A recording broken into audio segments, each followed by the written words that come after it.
Warning: what you are about to watch may contain explicit language, violence, uncontrollable moments of laughter, and silliness, which may not be suitable for viewers under 18. Viewer discretion is advised. Welcome to Dungeons and Dragons.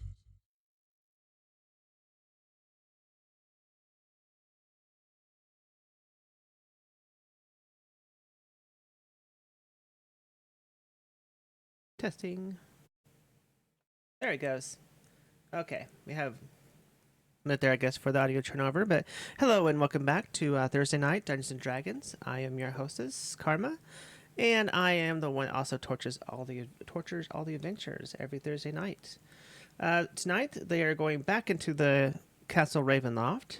And I'm going to got some tricks up my sleeves to kind of guide them along a little bit and um, deeper into the depths of the castle versus the upper levels, and that this will hopefully be a very good and very a lot of events. There we go. That's words I'm looking for right now. Kind of blank for words there. But let's go ahead and hop in the game and let's get started.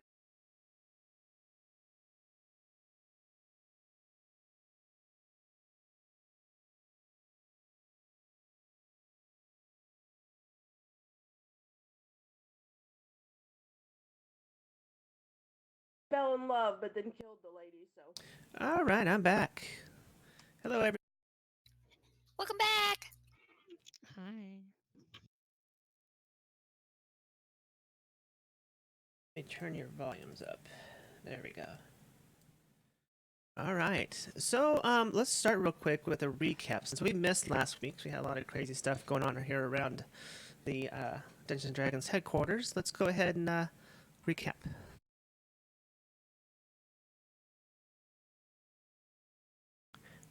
Do you remember what happened last? I'm giving other people an opportunity. We were discussing it a little bit just a minute ago. Basically, we found Gertrude, who is a missing child from the beginning, we believe. And we fought a vampire who tried to be our friend, but Nuka was like, "Hold up!" And then we escaped with Gertrude, but most of us died. But Serena helped us get out of it. And we dragons. yeah, we fought dragon. What baby dragon? Yes, you fought the dragon. Like that. Don't forget murdering the old man who keeps books for Strahd because Nuka felt like getting in his face. He threw vampires at us. That's true. Okay, provoking. So what people you're saying isn't is calling he brought it people upon him. vampires. Yes. Very much so. Which is weird because normally Nuka just does whatever she wants. I mean, she technically was doing whatever she wanted then. She just, Yeah, but normally well, Nuka. Remember you Nuka'd it. yes, usually it's Nuka who is the one who is like, "Hey, vampires, come be my friend." Not really. We have a new saying. It's you pull a Nuka. That means you do something. Yes. Well, something without thinking, I guess. Not stupid, because Nuka is far from stupid. She's just impulsive. Yes. Which I must say, I was talking to Nuka last night, or this morning I sent her a text or something like that. And so last night I played my first as a player in a campaign, and I'm playing a tabaxi. And I understand now the need to wreck stuff as a tabaxi.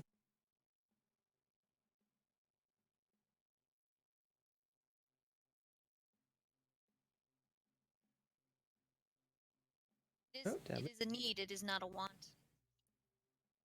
Exactly. It is definitely a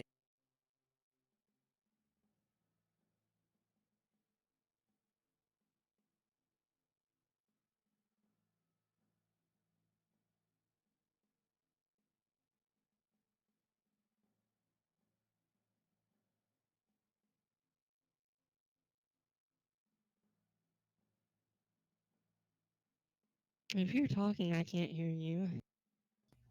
Same.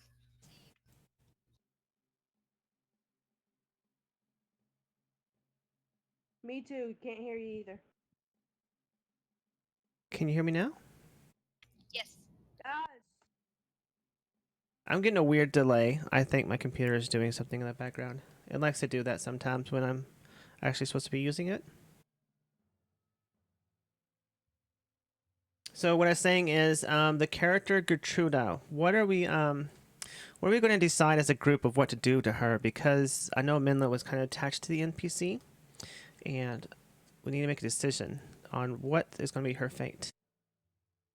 Well, I think we should just take her back to her mom, or maybe settle her somewhere, because her mom seems a little bit too restricted. I mean, to be fair, it looks like her mom was right to be afraid. Well, yeah, but think about it. If she's been locked up her whole life, she doesn't know any better. So she went from one prison to another.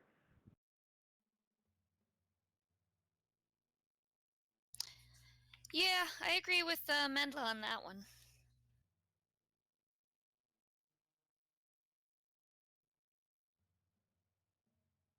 So maybe if we settle her somewhere and find her a husband or something.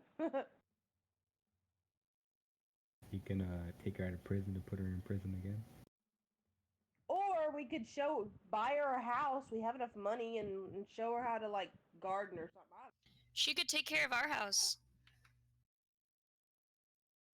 You want to make her into a maid? Why It's not? every young woman's dream. What? No, just help her get settled. Is that not supposed to be the dreams? I am going to, by the way, use hot mic then she can just to decide what she wants to do herself. Yeah, I'm going to use a hot mic tonight, and my push to talk for some reason is not working. I say that sounds legit. I mean, I wonder. Can you all hear me pretty good? What if we cut her open and play with her blood? No. Can you all hear me? I like that idea. Where did that come from? I'm sorry. No, don't worry about me. Oh, okay. If you say so. I hope you were just joking. No, but seriously, guys, I think we should. Can you hear me now? I can hear you. We can let her Okay. housekeep for us and learn how to do things. There we go. And then let her decide what she wants to do. I'll be push to talk for them. Dat is ook een plan.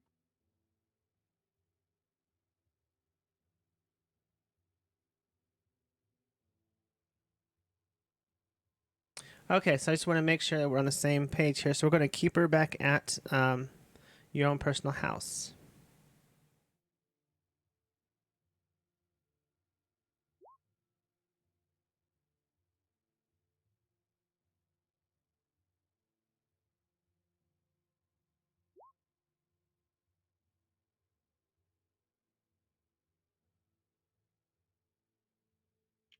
Chirp, chirp. Can you...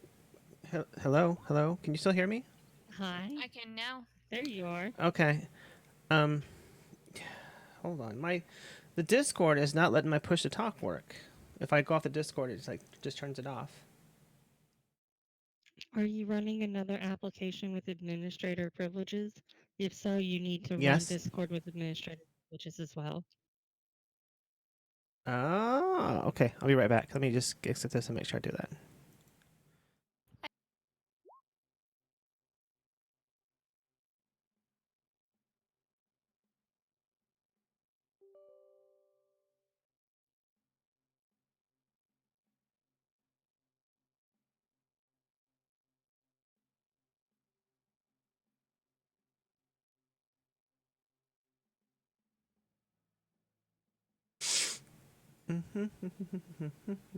Just gonna reset my Discord here. I touched the stone. Sounds like a king in the works. Okay, there we go. Come on.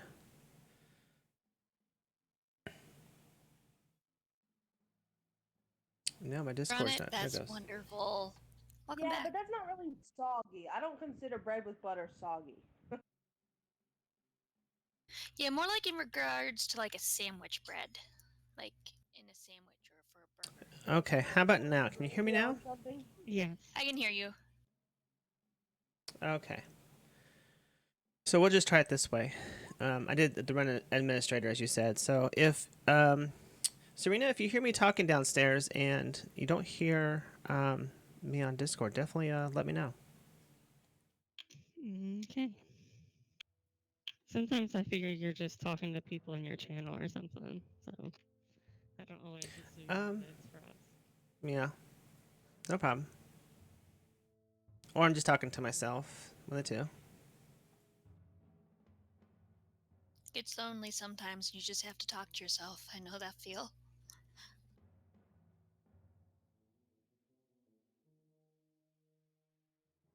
All right, real quick. I haven't heard Uda's voice. Uda, are you on voice?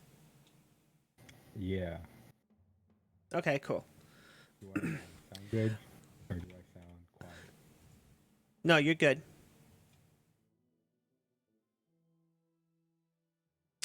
All right, so as you're making your way back to Castle Ravenloft, is getting kind of evening time, and you can see as you're approaching, you see torch lights, about a dozen or so, off in the distance. And as you're getting closer to the castle, you realize that it's a mob that has formed to hunt Strahd, and they enter the castle before you actually arrive here. Oh boy, this is not going to end well. I second that. Maybe we should do something, although I'm not sure. I don't think they'll listen to us. I think they're easily frightened. Let's hope so. Yeah, just show yourself, Cyrene. They'll leave. I know, I will just.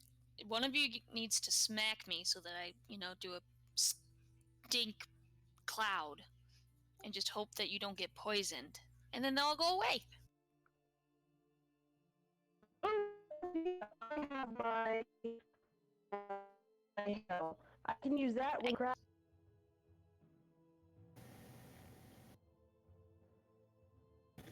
I heard none of that. Yeah. It was horribly garbled. I can use my mage hand cantrip to smack you when you're in the middle of the crowd. Then none of us will get poisoned. Perfect. Oh, thank you for the follow, Xenoxus. Let's go.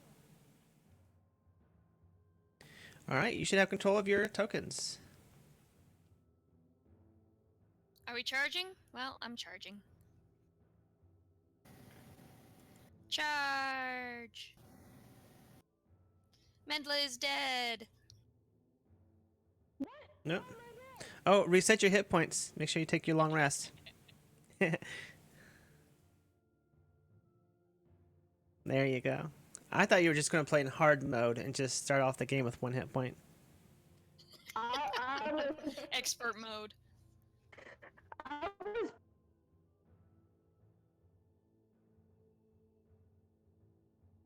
I try to get everyone's name right. Alright, so which way do we need to go to find this mob? Does anybody have a spell we can use? Why don't we just let the mob stay here and act as a distraction? Should we just go straight to the basement? I mean, do we really want to do that though? I mean, they're helpless human beings who have no experience fighting anything. Well, I just think we should get this taken care of faster so that we have less vampires to fight because, Strahd's a vampire and there's humans in here and vampires and humans usually equal more vampires, so Alright, let's just go kill the big vampire. Yeah? tell you what, if we see the mob on our way, we can mage hand them. How about that? High five. Alright, let's Alright, go. our plan is to just charge down to the basement and look for Strahd. Then I'm going to take a moment here to read a scroll of Death Ward.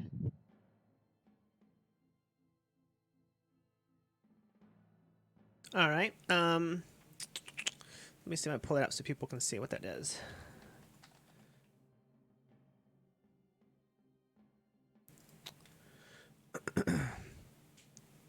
So basically, it's going to make it so you can touch a creature and grant it a measure from protection from death. The first time, the target would drop to 0 hit points.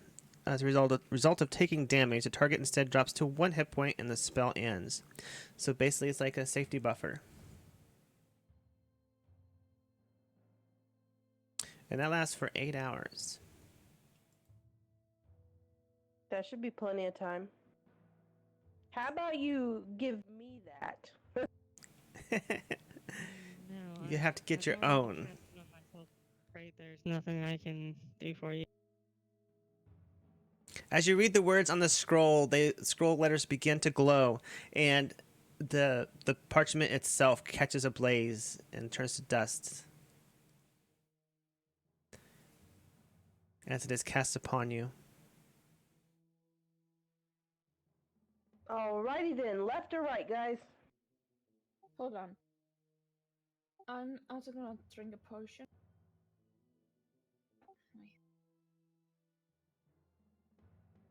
Okay, the potion of heroism.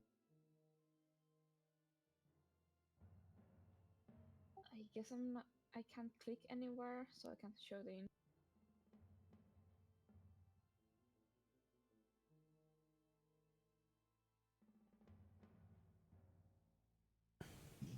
Are we just going full ham? Is that what we're doing?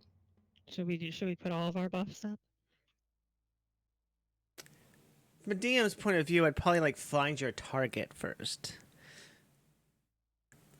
Yeah, because I only have a potion of vitality. You guys are buffing up like he's in the next room behind the doors or something. Well, for my defense, the potion takes effect after 1 hour. So it's very hard to calculate this. Yes, I would wait until like you kind of can guesstimate when you're about to get into some deep doo doo and use it then. Okay. Then I'll take DM's advice. Alright, left or right, guys? If we turn right, there's some stairs right there that lead down, so. Onward! All right, so you're gonna go down the approach the spiral staircase, and as you're coming around down the spiral staircase, you can kind of see the last person in the angry mob going down the stairs ahead of you. Oh. Ruh-roh. Let me move you to your map. Oop, didn't mean to do that. You are going to go down to map 11.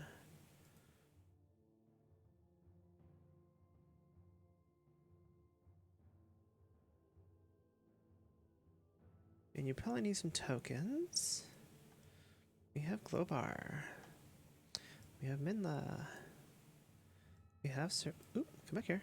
Serena. Serena's token tried to run away from me. Nuka. And Uda. Been changed?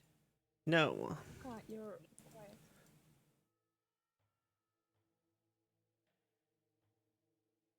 Yes, if you guys seem quiet all of a sudden, it's because I have my microphone keyed. So I can talk and you guys can actually hear me sometimes when people start talking too much.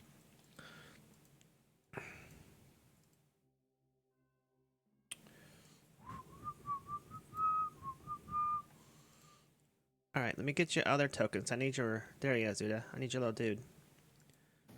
Guillermo. Is the map supposed to have changed? Negative. Oh, okay. Thank you. Okay, so we're just waiting for it to change then? Yes.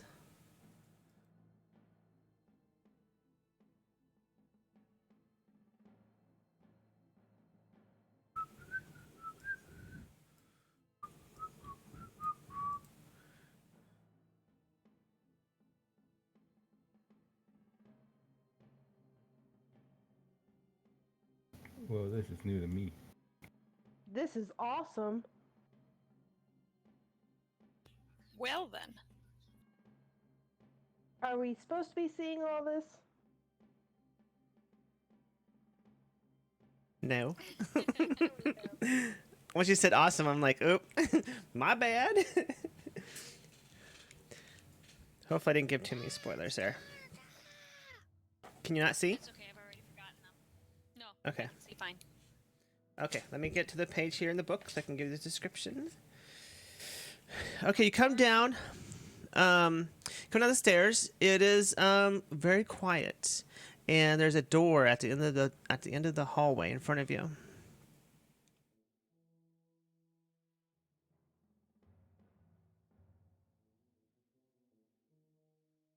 What do you do?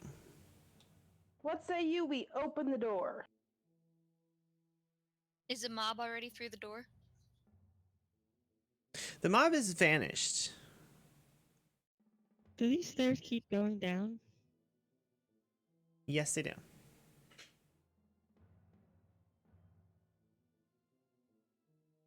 Well, if we're gonna go according to our plan, we will keep going down.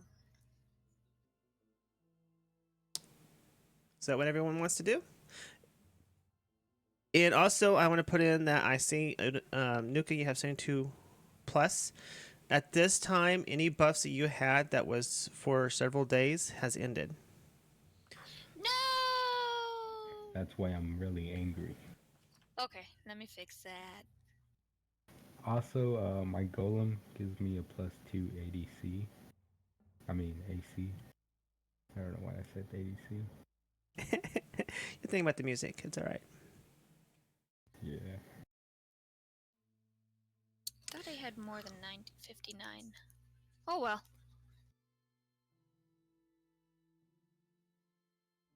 Is she still slimy? Of course I am. I also stink still. Hi. Yes, he is a slimy and stinky cat. Which everybody loves. Aww. Yes. Oh, I love the fishy thing. Oh my gosh, I need the fishy thing. That's so cool. Yes, the boat has come in. I just got to figure out how to rig a camera to it. And I will be taking out next week because it's been raining really bad here. So since it's a small raft, you can't really take it. Well, who wants to open the door? I will send you a picture. I forgot to send you a picture. All right, so are we going down or are we going through the door? Nuka's still with the plan to just go straight and kill Strahd. Oh, so we're going all the way down then? Yep.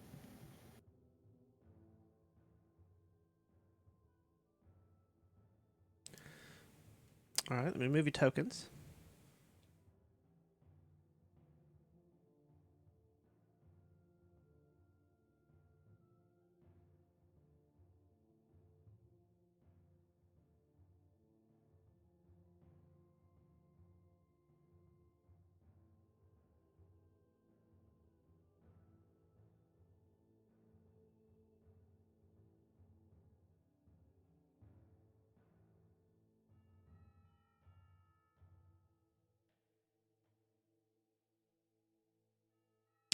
Oops, I gave Una 2 tokens.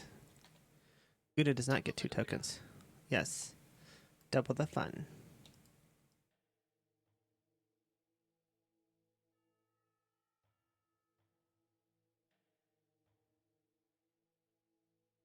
Okay, because where you're starting at, the it's very narrow. I'm not going to put your golem or the other person as I'm going to put Ezzy there until you get further down, just because it's too cramped. Just know that they're there.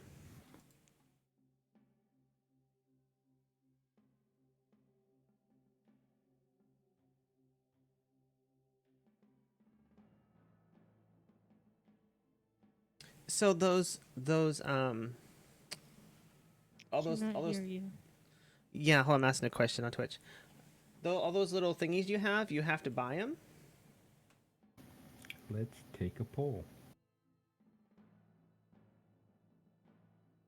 Someone on my Twitch channel has all the little like rainbow things. It's like a rainbow fish with wings, and I still want it for emoticons or whatever they're called.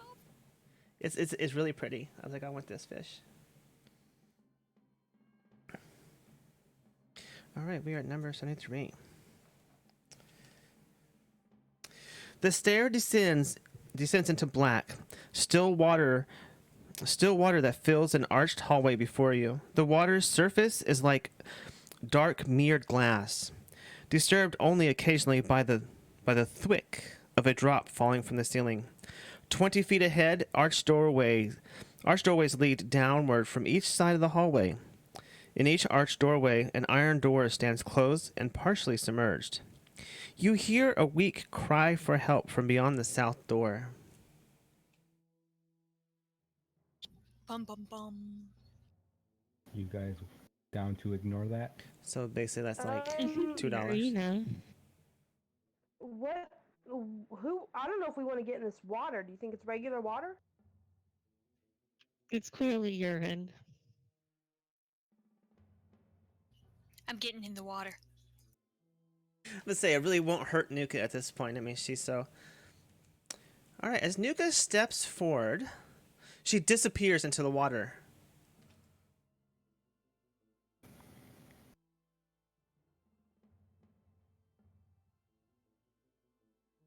Well, guys, I think we should count our blessings and leave while we can.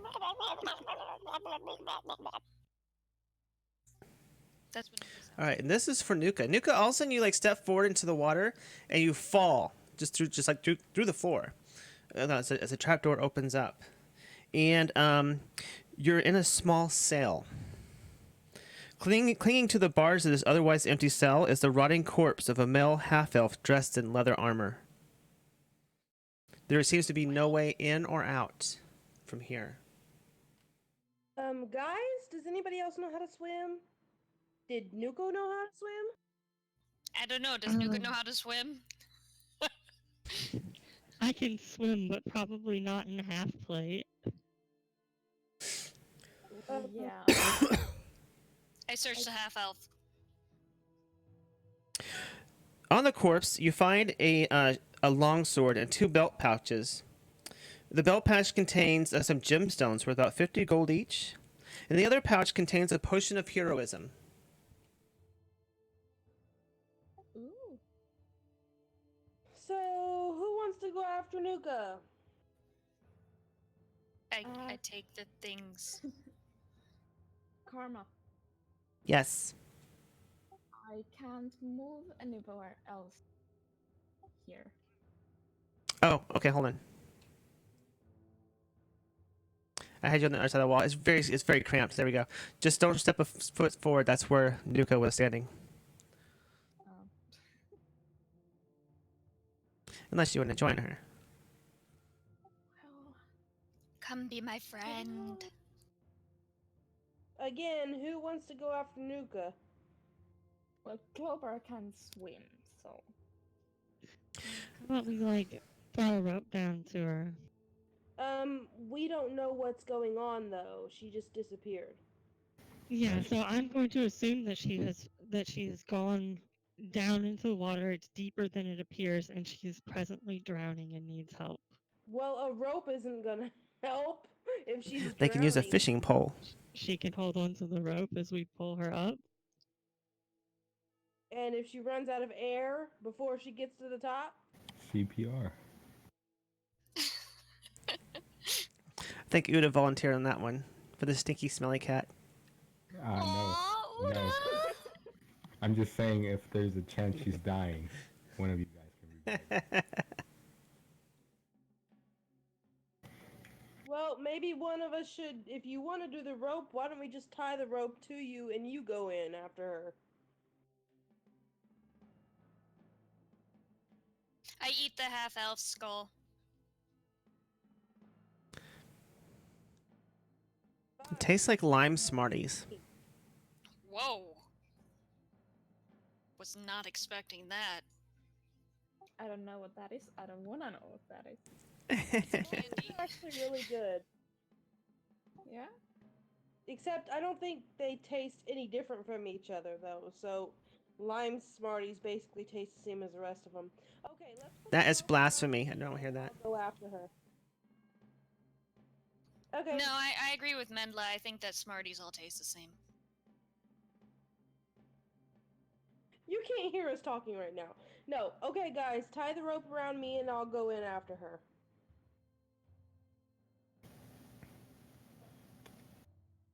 Can you hold the rope, Serena? Here I can hold. Okay, I'm going in. Good luck. Okay. Kerploosh. You're standing about waist deep in water. Huh. Okay, so I'm gonna walk around and kind of go under the water to see if I can see her. While she's walking A around, trapdoor just- opens underneath and you fall to the floor, but Serena pretended to tie the rope around you, and you fall through and you land on top of Nuka. You're in a cell. Oh, hey there. How's it Hey, going? Nuka. Well, I was coming to rescue you, but where are we? I don't know. Step back. I'm gonna whack this this gate here. Step back over this. Yeah, no, just don't move your tokens. The squares are not lined I'm up. gonna Just try and whack the gate to open it. you start banging on the gate, making a loud ringing noise. Globar, Uda, and Serena, you hear this loud clanging noise from the door behind the door to the north. Hmm. You also hear a louder scream for help from the door from the south. Well, there's definitely something weird going on here, whether it's magic or something more mundane. At the where they stepped in the water, can I like do a investigation check where they disappeared through the floor or whatever? Yes. Uda, assist me in my investigation. Yes, ma'am. Hey, Nuka, There you want to look go. around while we're waiting? Well, I mean, I'm already Oh, starting to eat this nothing. dude here. All right. Well, I'm only gonna take a few steps away from you then. You look around, and the water is just too murky to tell what's going on. And Minla, you're not moving your character. You're stuck in a cell. Oh, okay. Well, Cyrena, what'd you find? I found some water. Oh man. Globar, you volunteer to go next? Sure. Serena can't will believe tie that a worked. rope around Globar. Can you say that again? Serena will tie a rope around Globar. And I'm gonna mention to Nuka that there was supposed to be a rope around me, but for some reason it's not there, and I'm trying to figure out why. It must have been part of the magic. Yeah, it must have been cut or something. Must have been bad rope. Yeah, sure. Well, here I go.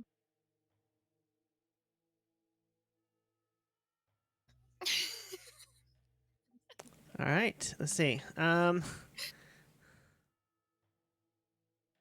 As Globar walks forward, you see a whoosh of air and bubbling all around as Globar just falls out of sight. And all that's left is a swirl in the water. Like if he got like flushed down a toilet? Yes, like a swirly. A giant swirly. Okay, so what about the rope that I tied around Globar? It's just a dead rope now. The rope is already dead. I don't know what you mean by that. Did it get cut? Yes, like there's no more rope. It's like just been completely severed. In Globar, you're standing in a cell, and scattered on the floor here, it's about to your height. It's about ankle deep water, and below the water, you can kind of make out silvery coins everywhere. You hear down out the bars. You kind of hear like some ruckus of some clanging noise. Hey, Nuka, I have an idea. Why What? don't I use my dimension door spell to get us out of this cell? Magic. Alrighty, are you ready? No. Well, do you want to do it or not? Because if you don't, then I'm not leaving you here. I grab some of the bones of the half elf. Half elf. Let's go. Alright, I'm gonna grab your arm and move us out of the door, just to the other side.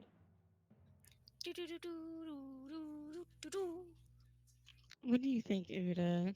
They were clearly eaten by some sort of sewer monster, right? Glowbar. There's probably no other explanation, but yeah. Okay, as you go down the hallway, Nuka, you can see a small dwarf-like figure. And as you get closer, you realize Glowbar is on the other side of the jail cell door, collecting coins from the ground. Oh, Yes. hey. Hey. What's Hey. what's going on? Can you do a perception check to see if there's any way to open Glowbar's door from this side? Yes, you can. Or an investigation check? Would investigation be better? Let me see real quick here if there's an actual... Considering I don't have another dimension door, I used the last one I had, so.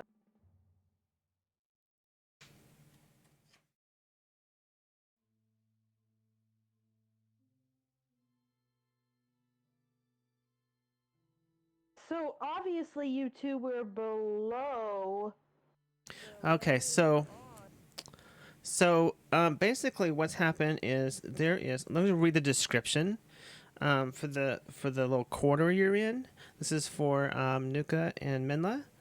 A mold-covered ceiling hangs 3 feet above the still black water that fills the dungeon corridor. The water is 5 feet deep. 10-foot square cells. Their entrances blocked by iron doors line both sides of the hall. One cell is dimly lit. And each door is fitted with an iron lock. I'm gonna try and pick the lock. All right. It's going to require 1 minute, and you're going to have to give me a dexterity check.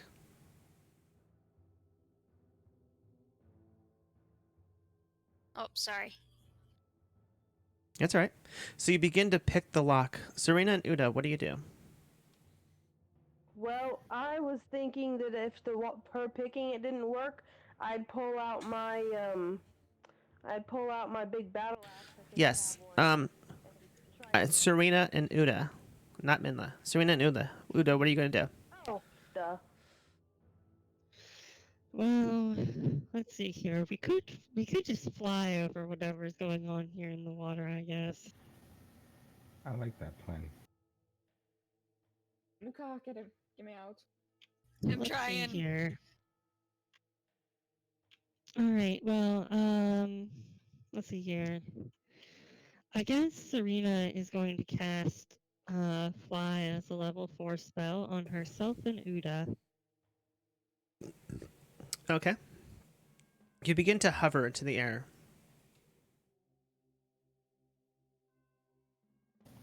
All right. Hovering above the water so as to not touch it, Serena is going to start to travel down the hallway. Uda follows her. You're traveling down the hallway just as your feet are just barely skimming the water as you fly. You're quite a sight to see. And from the door, the north, you hear what sounds like possibly Nuka and Glowbar giggling and something about money. And to the south, you hear a cry for help. All right. Well, I'm going to open the door.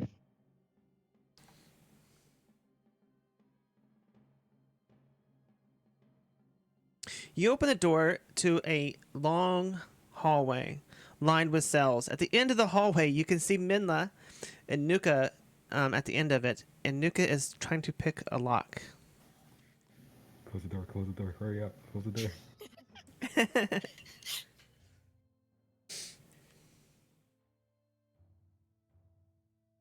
Dang it. Hey guys. So I don't think I blocked it from you. I don't think I blocked it from you moving, but basically the little tiny dots are the iron gates that close each cell off.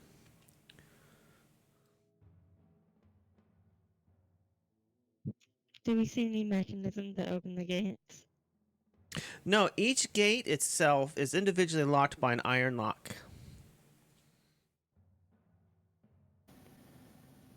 It seems that Nuka has Glowbar. You want to go explore the screams for helps we've been ignoring? Just abandoning us.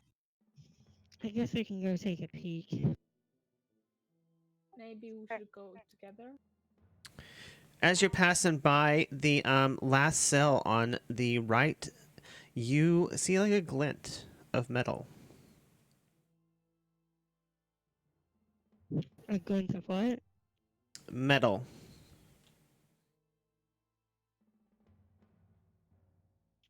Can I take Yes. a closer look?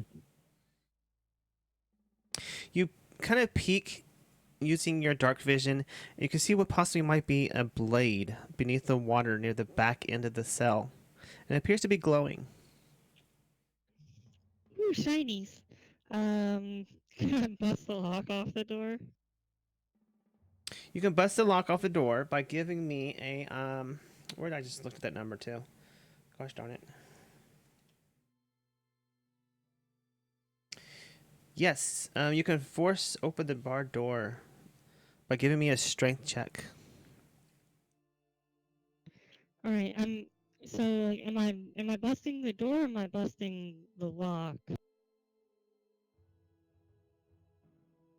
You're basically Because, forcing it I have open. tools for breaking in. And I have a crowbar, but I also have a portable ram. Okay, so if you're going to force the door open, it'll be a strength check. All right. I'm gonna use my crowbar. Okay, give me a strength check. You continue to pull on the crowbar and you just don't seem to make it budge. And Nuka, the lock pops open. Ha! Yes. I grab a silver coin. Wait, no. How dare you? I thought that. Yeah, but I like So inside this cell with Glowbar, there is 3,000 electrum pieces, all emblazoned with Strahd's handsome figure on the top of the coin. You can scoop up 100 of these coins for every minute. I should Alright, scoop up 100 coins. Can I pick the lock on this door? Can I have some Yes, coins? you can. I lost the map somehow. Oh, there it is.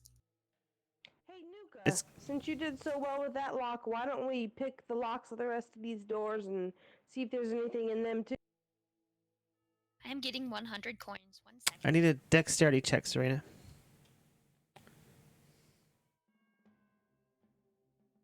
You begin to pick the lock. And yes, Minley, you can have some of the coins as well. They cannot hog them all. There's 3,000 coins sitting there. I'm going to start picking this lock. All right, give me a dexterity check. Alright, I'm gonna... Perhaps you might want to look into the cell first, though. Oh. Can I look into the cell first, or is it too late? You look into the cell and you reach out to touch the door, and this door is very rusted, and it kind of just creaks open by itself. What's inside? And Serena, the lock pops open. All right, I want to go and check out this glinting, possibly sword that was in here. All right, so you reach down into the water and you grab a hold of the hilt of the sword and pull it out. It let's see.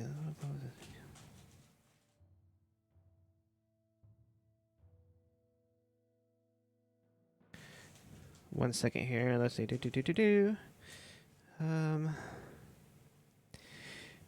It has like these symbols carved into the handle that are on the handle, and you can tell that it is not an ordinary sword.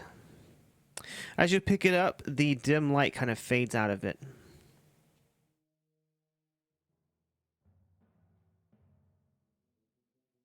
Can I make an Arcana check to see anything about these symbols?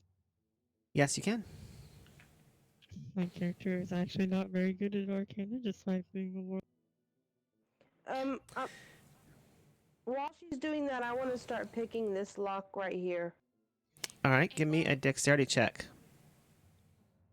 And while she's doing that, I'm gonna peer into this cell and see what I can see in the water. There's nothing in the water. It's an empty room.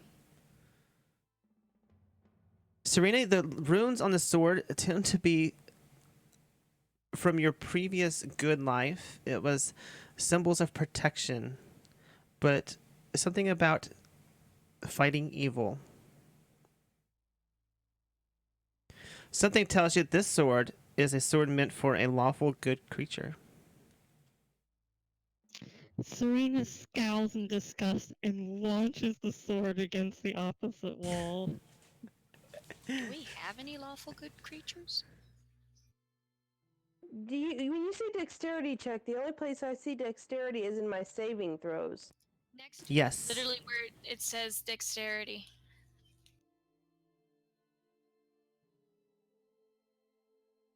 There you go. There you go. You try to pick the lock, but you don't seem to be able to handle the tools properly to pick this lock. I look inside this cell. That is the cell that you were in. Then I look in this one. You see, like, on the back wall, like, a gray, excuse me, a gray kind of, like, oozy substance on the back of the cell wall. Nope. Nope. I have had enough of oozy substances in general, because they summon demons or they're slimes.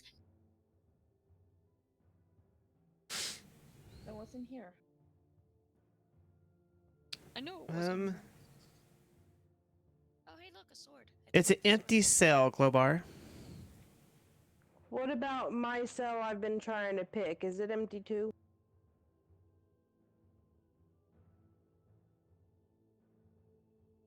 It appears to be empty, yes. Alright, well then I'm gonna give up on that one and walk toward everybody else. What's in the cell I'm next to? 1 second. I say as I pick up the sword and What is your alignment, Nuka? I believe it's chaotic good. Let me see. Which that makes sense for Tabaxi to be chaotic.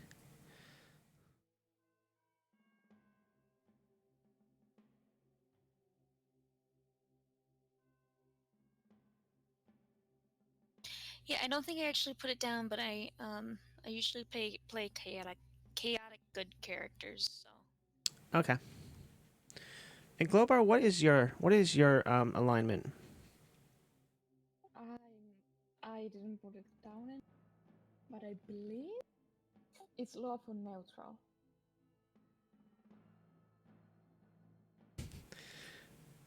Lawful good. It's lawful good. I mean, you're a paladin, so I think your character has been acting in a good manner. Yeah, sorry, I didn't know what alignments were before. I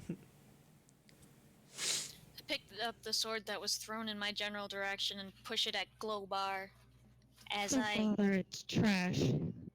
I look into this cell right here. As Globar reaches out with his hand, he grabs the hilt of the sword, and a 15-foot radius of light shines from the sword. Ooh. What is going on?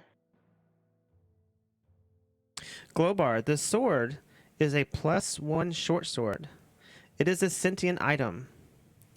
It continually sheds a light in a 15-foot radius, and it does not turn off. You can attune yourself. You can attune yourself to this sword, and while attuned to this weapon, you can use the sword to cast Crusader's Mantle.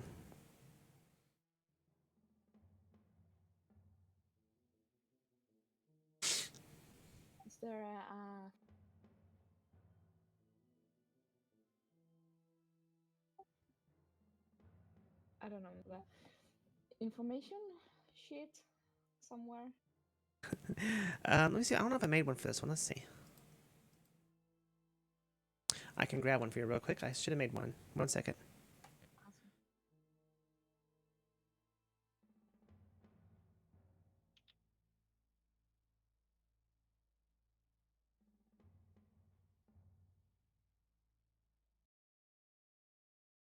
What is going on? All right, my Are Firefox just crashed. Give me just a second. My Firefox crashed. No, come back to us. I miss you. It's no longer on. Restart it. Okay, refresh it.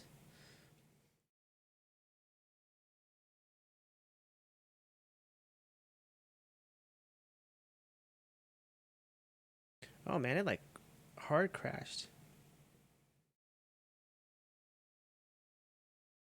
Oh no.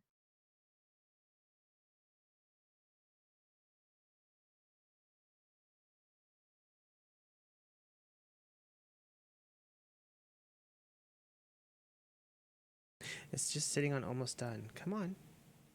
Do your thing, Firefox. Come on.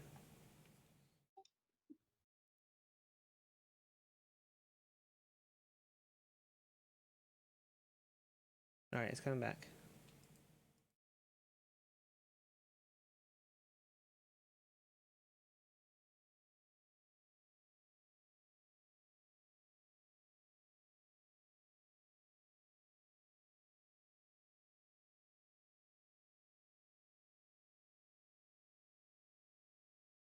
The sword was so good that it killed my Firefox. It killed the Dungeon Master.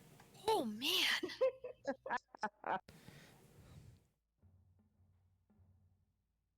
But I'm lucky. I have spear and now I got a short stop. Look at you, the magical item wielder. Yes, holy symbol and all.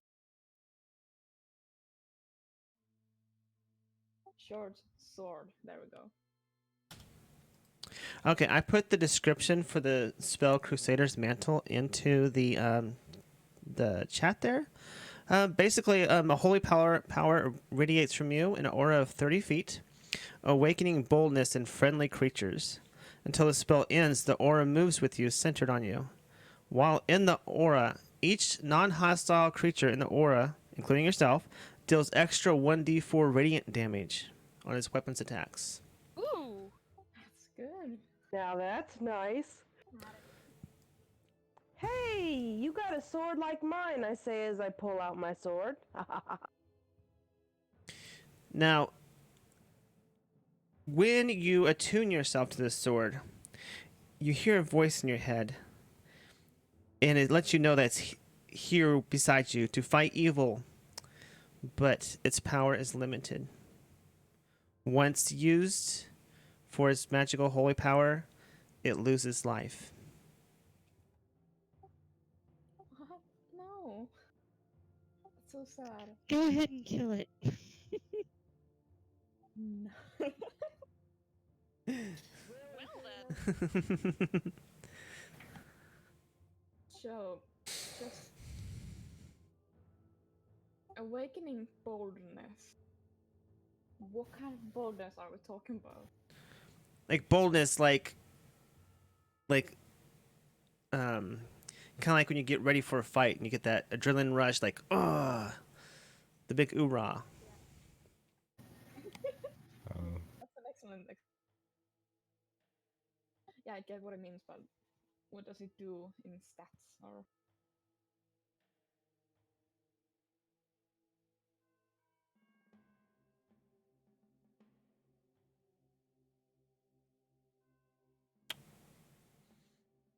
What the hell's going on?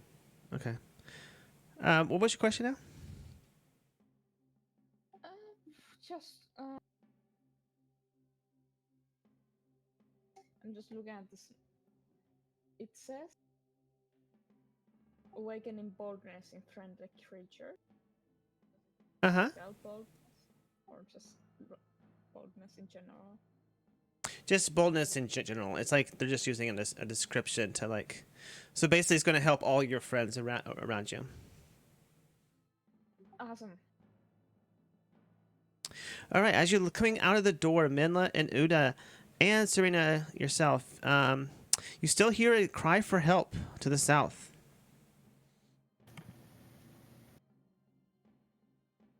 It's a trap meant to distract us.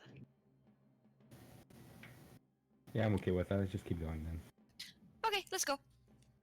No. Globar's like,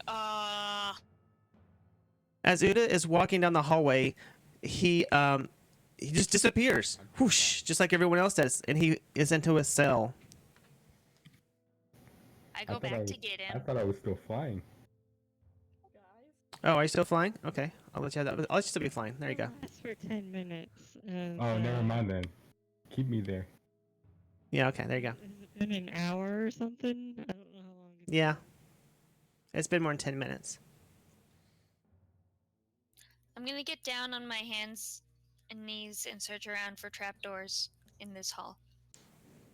It's just a solid floor all around you. Well, I go back. Uda, you're in a cell. It's very small, and there's the jail cell doors in front of you. And you can hear a cry for help down the hallway from you. Oh, Uda's not in here. Can I tell her to shut up? You yell, "Shut up!" and you hear a male's voice responding back to you. "Shut up yourself." I wasn't the one crying. We'll see about that if I get out of this cell. Is that a threat?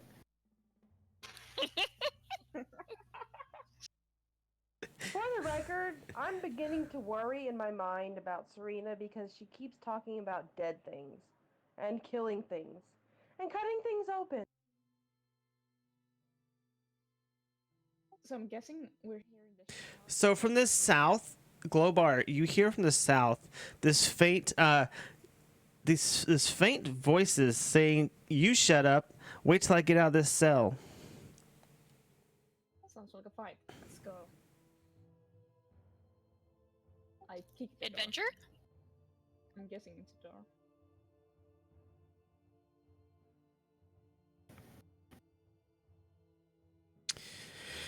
Here you open the door, and a mold-covered ceiling hangs 3 feet above the still black water that fills this dungeon corridor. The water is 5 feet deep, 10 foot square cells. Their entrance is blocked by iron doors. From one of the cells, you hear in a gruff voice, "Who's there?" Off to your left, as you walk down the hall, as you look through the thing, you see what may be Uda in a jail cell. Globar, let me out so I can kick this man's butt. I want to kill him. No.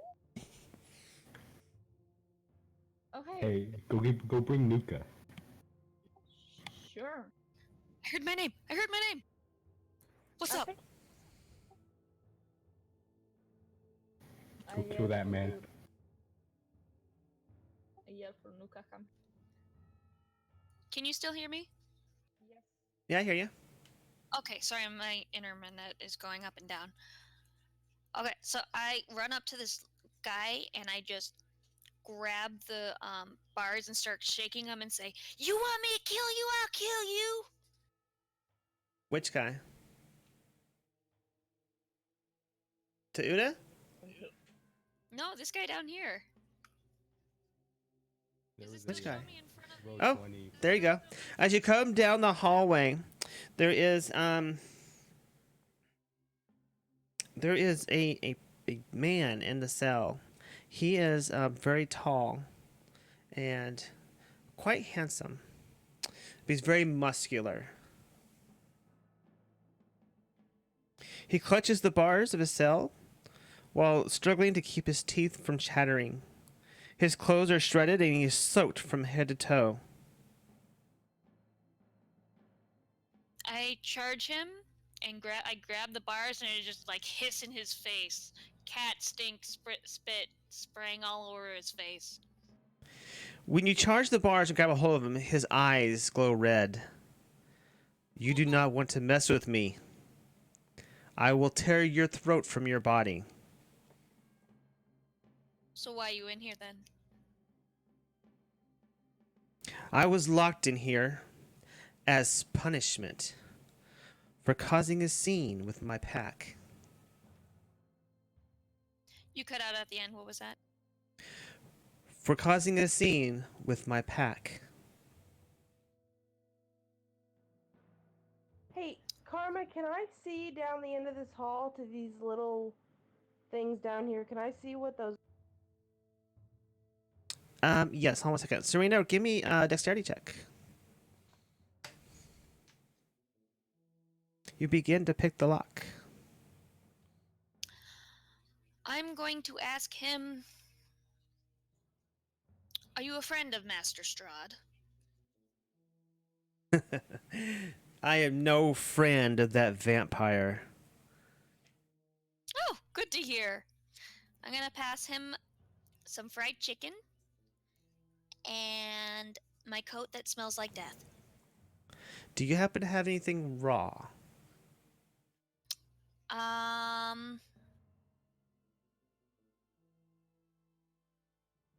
Nope.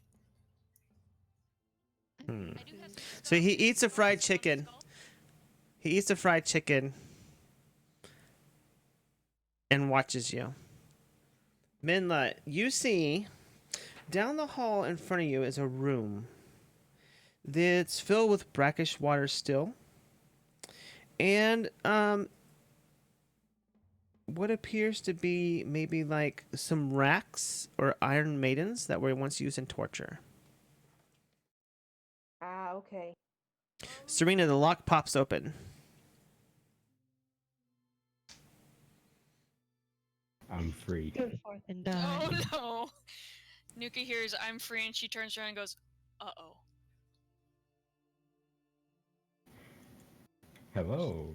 She's gonna get between Uda and the dude in the bars. Then No. who's crying No. in here? It was this fat man over here, dog.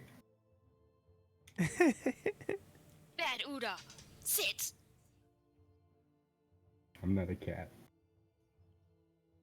You're not a cat? I don't No, fit. cats. Most cats don't. Most cats aren't. No. Just no. Just no. Tell I'm I pet standing... Uda. Oh, you poor sweet child. Don't touch me. I pet him some more.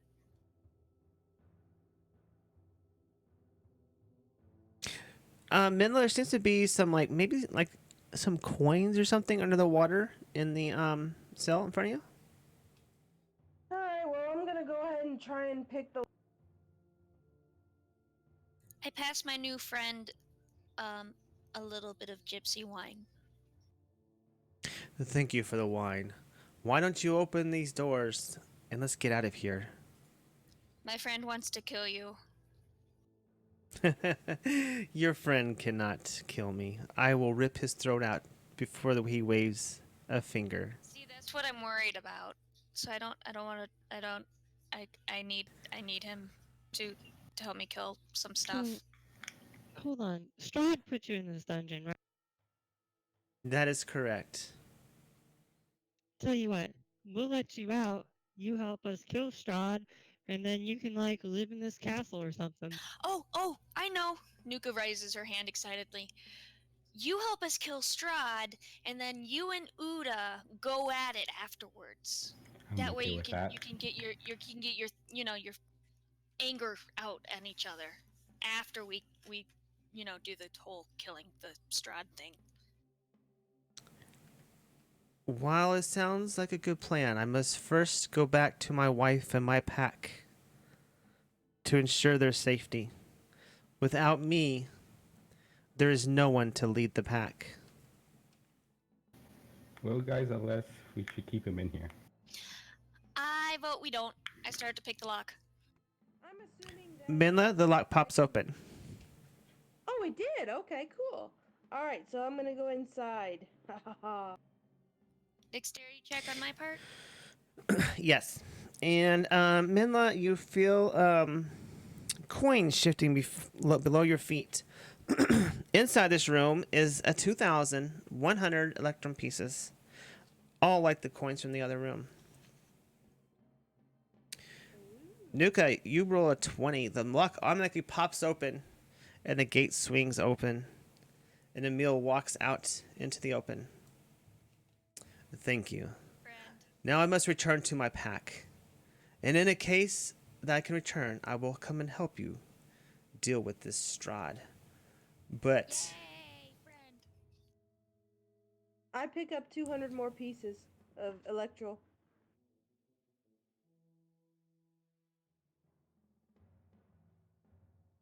if you are ever in need, my pack will be there for you. I like you. Are you type of dog?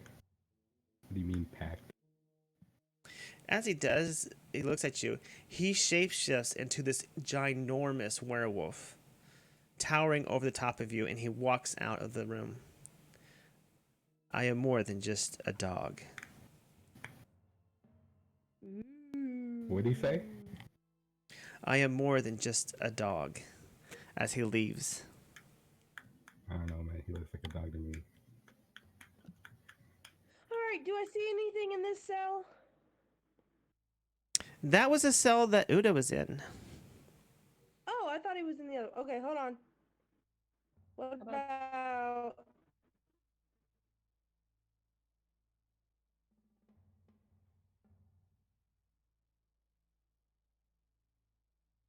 That one, let's see. Pounded into the roof of this cell is a rusted iron pulley, strung through which is a rope that is tied to the crossbeams of one of the barred door.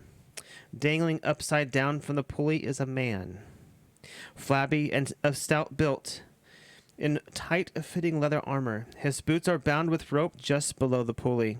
His fleshy hands are tied behind his back, and his head is under water. He isn't moving. Yeah, Sucks to probably suck. dead.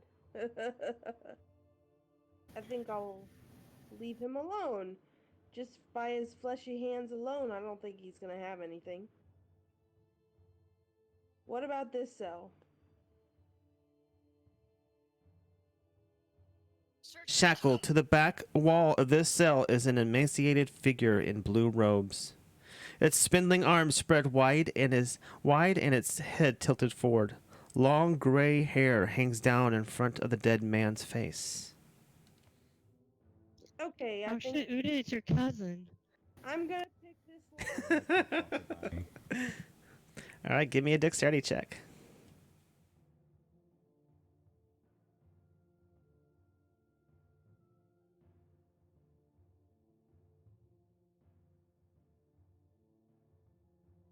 You begin to pick the lock. Anyone else doing anything else? Did you Is say the this- lock opened? No, you begin to pick the lock. Is there still electron pieces in this cell? Yes, yes. Where was the underwater dead guy? Ooh, I picked some up. I took 200 of them. I'm gonna go search the underwater dead guy. Roll me a dexterity check. I didn't Oh, pick that I lock. thought she already picked that lock. Okay, my bad. Is my lock picked yet? Minla, the lock pops open. Nuka, you rolled a 20. The lock pops open. All right, I'm gonna check this guy right here. Are his- Same. It is a skeletal remains of a human wizard who Strahd captured and slowly bled to death. Flesh still clings to the wizard's bones, and puncture marks from the vampire's fangs are visible on the wizard's neck. Other than that, there's nothing of interest on the person. Well, are his robes any good? No.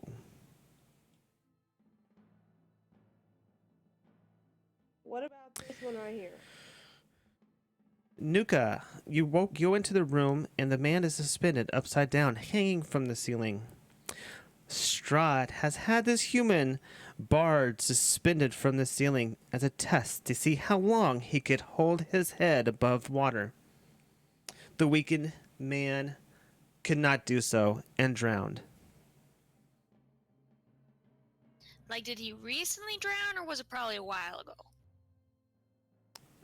Quite a while ago. I search him.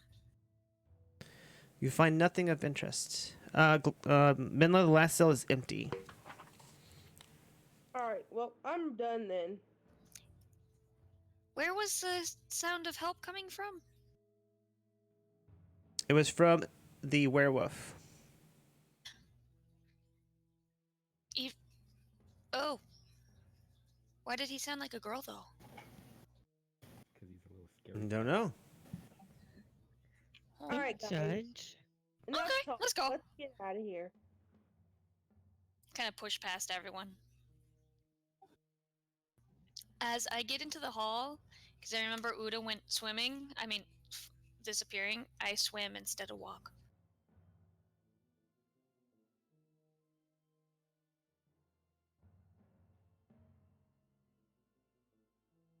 Dark, low shapes thrust out. Wait.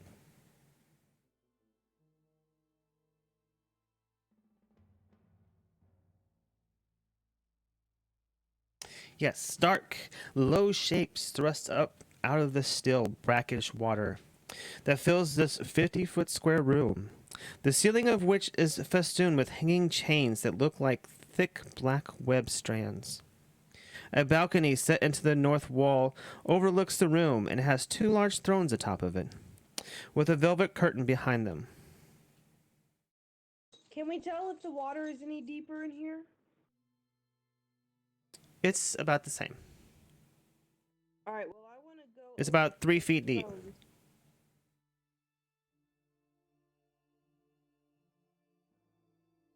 Carefully trying to avoid any traps.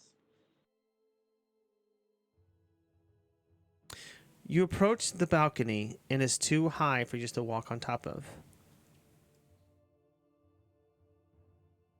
Well, I'm 5'11", so is there any way I can jump? It is 10 feet in the air. So if you can jump 10 feet and grab a hold of something, then yes. So your character is what, 5 foot? Well, my character is pretty good in athletics, but I don't know if I can. Okay. So yes, you could like just walk up to it. You just can't walk. You're going to have to grab a hold of it and pull yourself up, which is going to take you a minute or two to do that. Okay, do I need to do any type of a check, like an athletics check? Nope.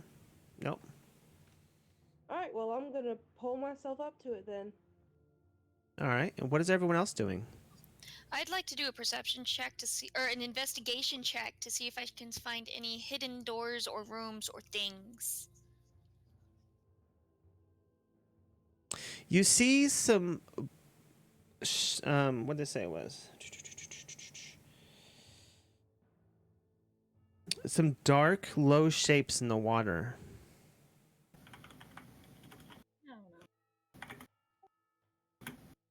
Where? All about the room. I wish to go investigate one.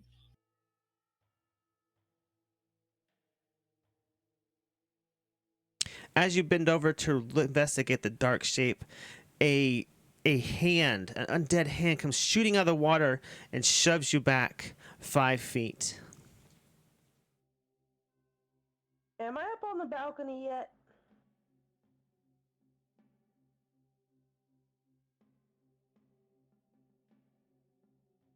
Yay! Woohoo! Please tell me I'm up on the balcony already.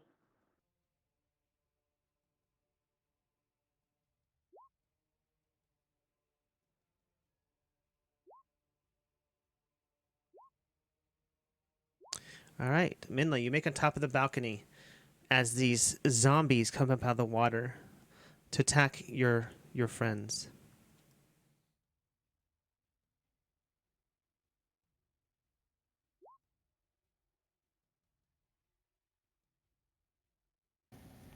I'm back.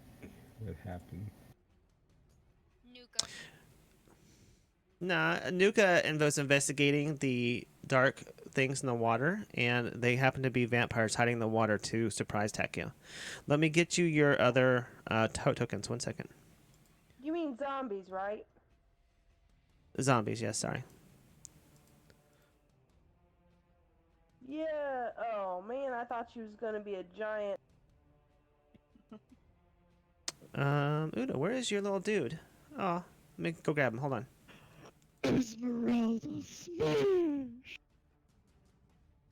What? Sorry.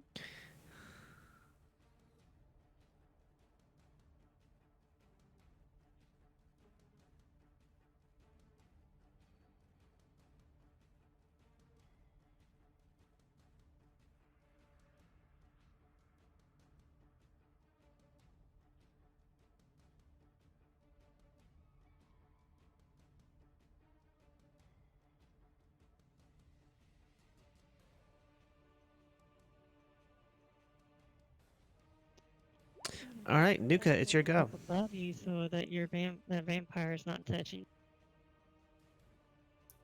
I'm going to smack this one right in front of me. Twice. Okay.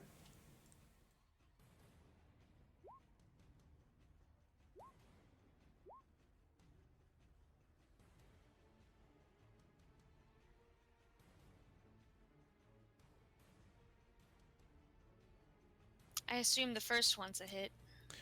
Yeah, just a second. Let me get everything set up here. I'm with you. Okay. Both of them hit. Your great axe, your silver great axe, hits the vampire. Zombie. I keep saying vampire. The zombie. Sorry.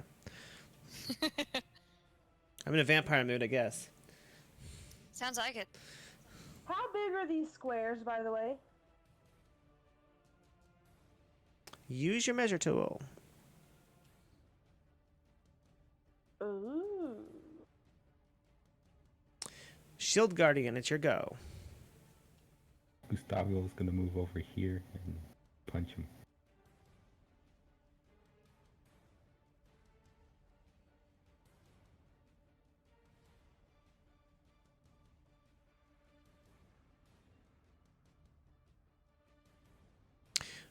Both of his hands come crashing down on top of the zombie and obliterate it.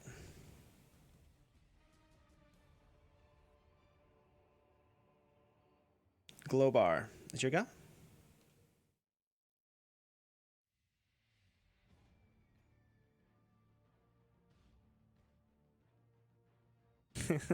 I like mine without pulp.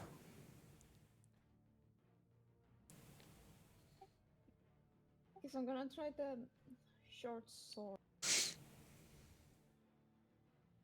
You pull out your short sword and you swing it. Go ahead and roll for your attack. Is it +1? Yes. Awesome. Both of your power radiates from you. Okay, so this holy power radiates from you is a spell.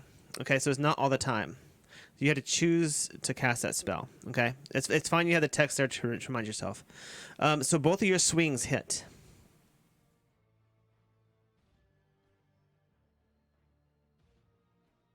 You cut out. Both of your swings hit. No, still cut out. Hit.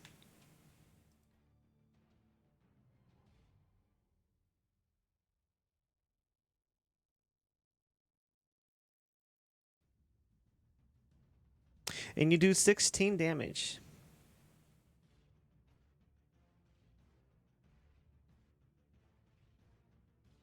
Awesome. Yeah.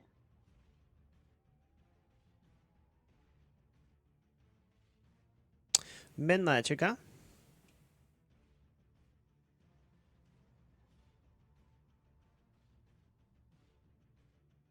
Okay, I'm going to think I'm going to use Bane. The spell. Oh, hold on, Okay. not Bane. Hold on, where's it at? Yeah, Bane. the spell Bane, I can pick up to 3 creatures in a 30-foot radius that I can see. And I'm gonna cast Bane on them. Okay.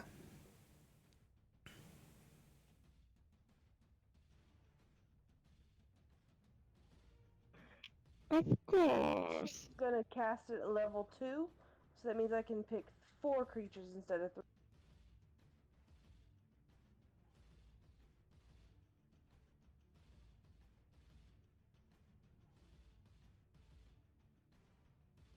Okay. Hold on a second, I gotta get my other tool open.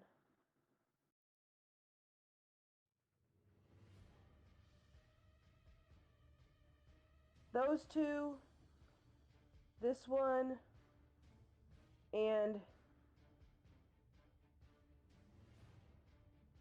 this one.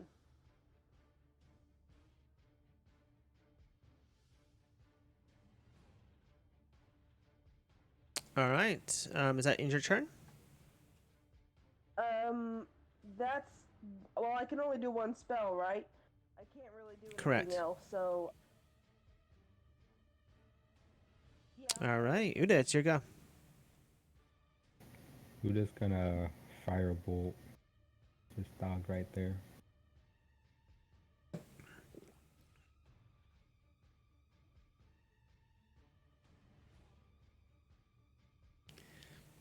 You're sitting on the couch texting me.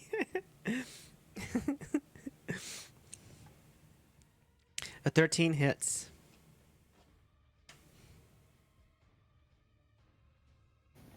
Sorry, you cut out a little bit. You hit. You need to hold down your push to talk just a little bit longer, Karma.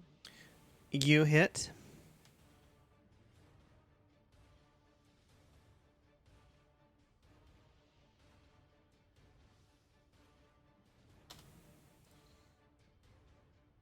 It's the monster drink. I'm pumped and ready to go.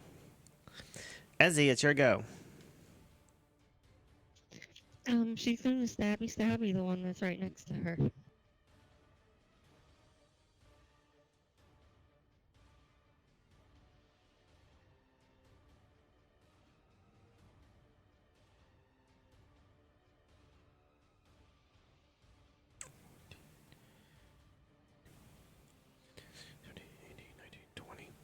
She hits with her rapier and her hand axe, doing 20 damage.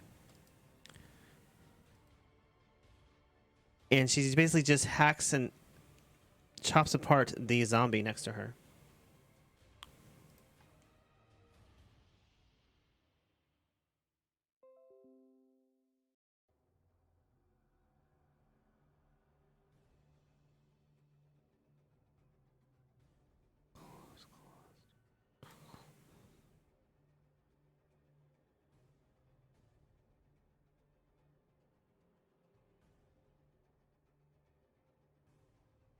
All right, Nuka, the zombie that's just south of you, it tries to claw and bite at you, but misses. And the other zombie, realizing that there's an attack of opportunity, moves behind you to flank you.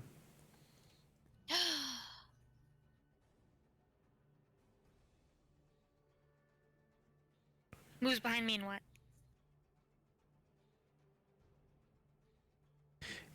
As it sinks its claws into you, slashing you and biting you, you take 6, 9, 10, 11, 13, 14, 15, 16, No, 16 stop, damage. Stop counting. That Stop includes counting. that includes the minus, right? Oh, 6, 5, 4, 3, 2. You take 12 damage. Thank you. Let's see. Globar. Globar. The little man in armor. Let's see.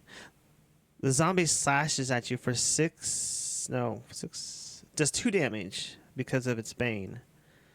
And it moves behind you, the other one does, and attacks you.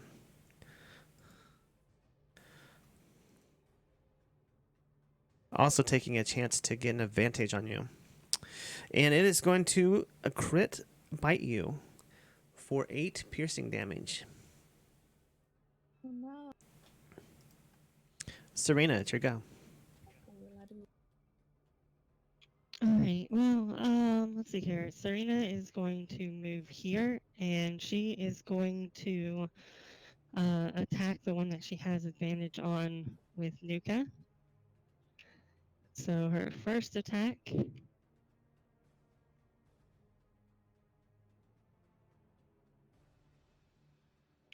And then I'm assuming that doesn't kill it. She'll hit it again. I'm sorry. Which one are you? Which one are you hitting? The one to the top or bottom of you? Bottom. The No, one it does that she not has kill with it. Nuka.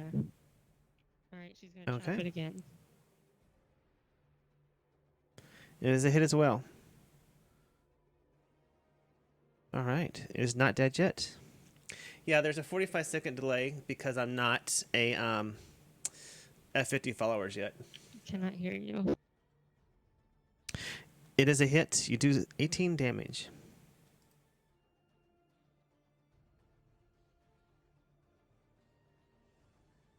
Nuka.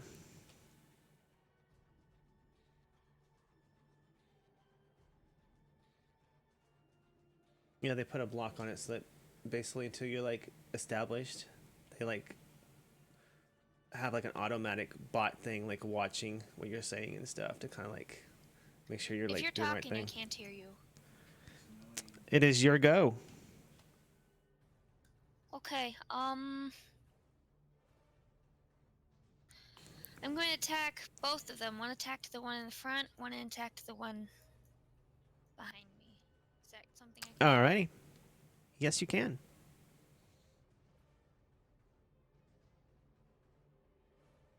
Whoa, sorry. Yikes. Holy cow. Got crazy rolls. Okay. So you see with your finesse fighting that you just with one hand you slash at the zombie to the south of you and you hit, and the zombie to the north you hit as well. You slashing into both of them. Roll for some damage.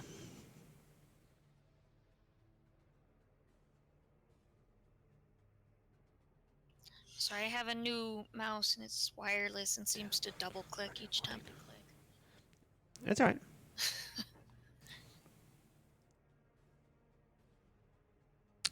No worries. Let's see, and the second one is 8.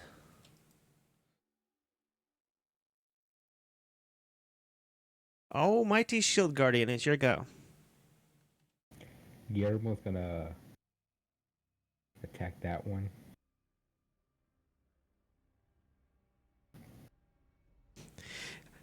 He reels back with one hand and hits the zombie for 8 bulging damage with his fist. His other hand comes across and just surprises the zombie and does critical damage to the zombie. Basically, just comes down on top of the zombie's head and crushes the zombie's knees into his throat.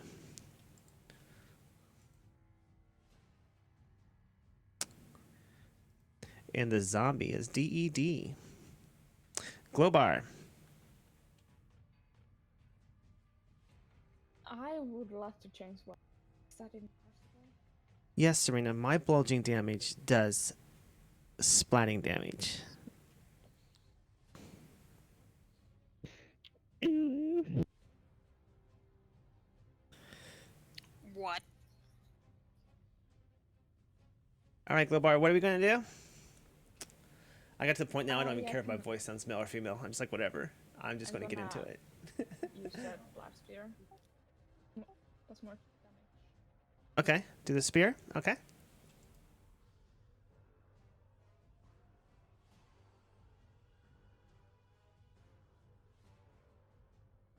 Is that Both of them hit. awesome?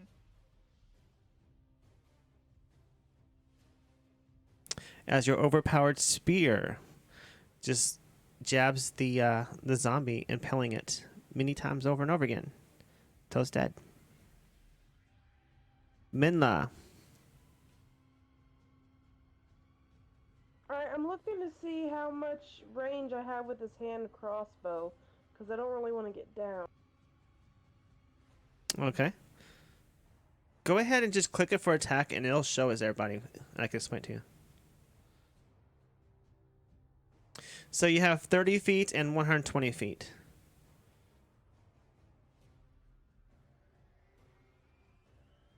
You could shoot anybody in this room with it. Okay, well, I'm gonna shoot this one. All right.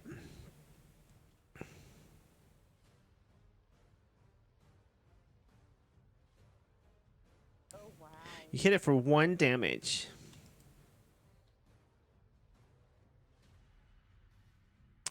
Uda, it should go. Wait a minute. I get to attack again, remember?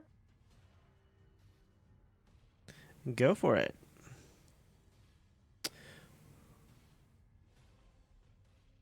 It is a miss.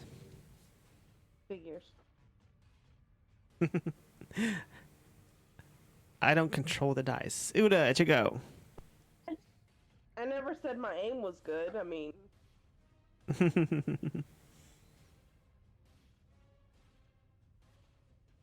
You're firebolting. I guess the one adjacent to you, I assume? And it's a hit.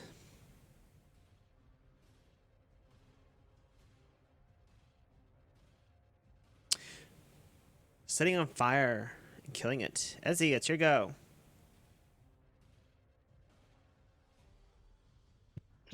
Stabby, the one that she is flanking. The last one left. She comes behind it and just stabs it to death. All is quiet again. yes! And I didn't die! You did not die. Good job.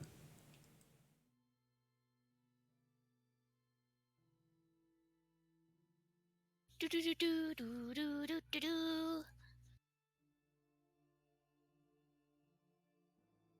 Alright. Nuka, do you need healing? Healy, healy, Healy. healy, healy.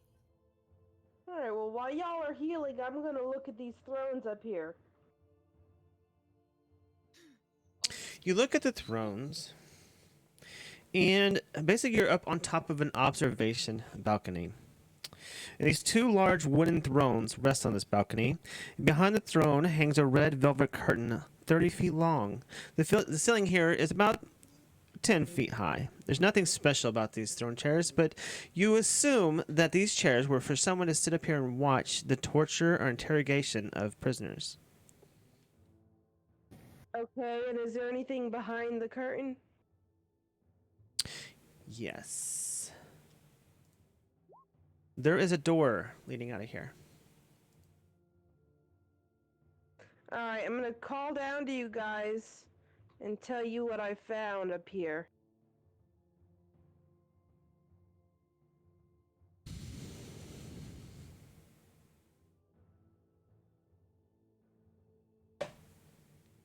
Cool. Let me try and come up too. Yes, if you just want to go ahead and roll for healing, Glowbar, and tell me what you're doing. They don't need a rope. They can just climb up the same way that you did. In fact, she is a tabaxi. She just basically walks up using her nails. Defies gravity. I can sing that song if you want. No. No. I lied anyway, I don't know the lyrics. Glowbar, if you want to heal, just cast a spell and tell me who you want it for. Yeah, I do have lay on hands, so I can choose how much I'm gonna heal. So you cannot heal her more than 59, or more than her 59 max.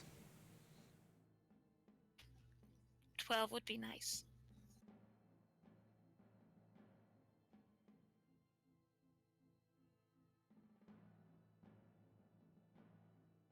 I am getting so hungry. 12 Oh would my be gosh. real nice. It's almost break time.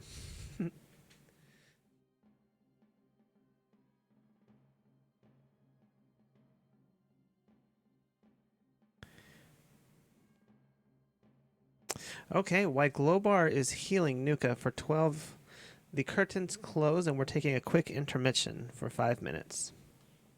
Woo! Alrighty then. So who's gonna say the joke of the day?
It's friendly.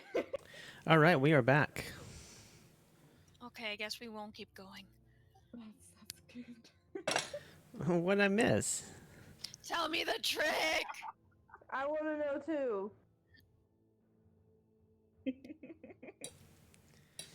What's the trick? What are we talking about? Wait, see here, You know take a. what the stick game is? The what? Never know. The stick game is? Is it the drumstick game? No, the stick game. No, I do not. Okay, listen to this. If Nuka's a stick and Uda's a stick, is Glowbar a stick? It's a yes or no question. If Nuka's a stick and Uda's a stick, is Glowbar a stick? Yeah. Yes. Yes, okay. If Nuka's a stick and Uda's a stick, is Glowbar a stick? Yes. No. What? How no? Right? Right? Glowbar figured it out. I'm so proud. Is it one of those? So Is it one of those play on words? No. It's way simpler than that. Okay. Okay. Just clarify. If Uda's a stick, is Glowbar a stick? Yes. How about Oh, don't tell me it's. I think we just went to the same place, Nuka. Oh my gosh. For goodness sake.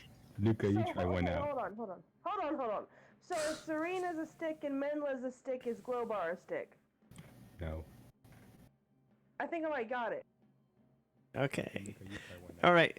So what are we gonna do now? I'm gonna throw a stick at Uda.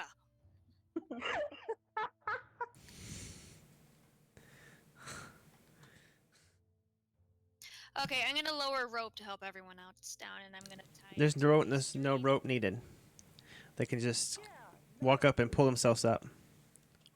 I help them up. I I'm climb up the helpful. golem. I'm Alright, guys, y'all ready for me to open this door? Y'all What ready who for said this? that? Ba-da-da-dum-dum-dum-dum. Mendel was up here before, but now she's gone. She's up here. Am I here? Where'd Nuka go? Now Nuka's gone. They're behind We're the curtain. behind the curtain. Behind the curtain. Surprise! Yes, top hat. Surprise! Throw that stick. All right. 77. So you're gonna open the door now? Let me open. All right. I'm gonna open it I a push crack. Medla aside and I bust through the door. Oh shoot! I already opened it. This room is 30 feet square, rising to a 20-foot tall flat ceiling. A stone brazier burns fiercely in the center of the room, but its tall white flame produces no heat. The rim of the brazier is carved with 7 cup-shaped indentations, spaced evenly around the circumference.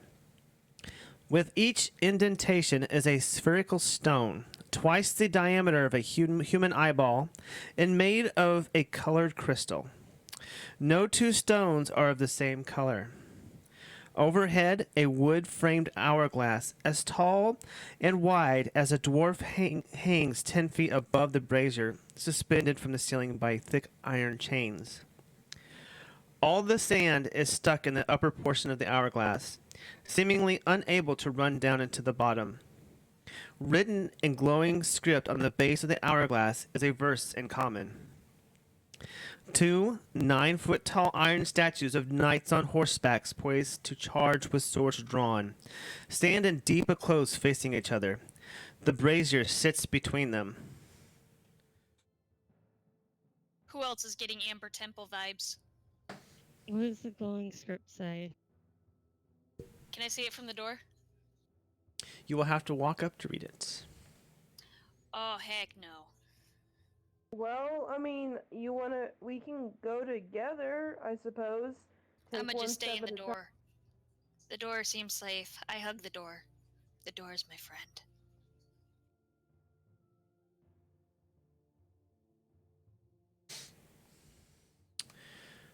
Minla, as you come into the room, the eyes of the statues that glow seem to just look at you, but they do not move. Alright, so if I move one step forward, is that going to be, like, because I don't want to, I want to creep, but I know if I move my token, it's going to go all the way in. So can I, like, slowly... Nuka's got your back. She wouldn't let you die by yourself. Reassuring. By yourself, she says. Yes, you will actually have to walk into the room. If you don't want, I can Alright. go. Well, I mean, I'll go, but I'm looking real quick to see if I have any I type push of... Menla forward. Really? There's no shoving now. As I go... Okay. Wait, she can't push me forward? No, she cannot. Okay, I'm looking for... Don't I have... Isn't there stealth? I'm looking at stealth. So I want to slowly walk into the room. Is anything... All you see is the brazier, the two statues watching you with glowing eyes, the hourglass, and the dwarf. Okay, well, I'm slowly approaching this, but I'm keeping my eyes on them just in case. Do I literally have to move forward on top of the fire, or can I just No. run right up? You're right up against it. So can I read what it says? Cast a... Not out loud. You read it.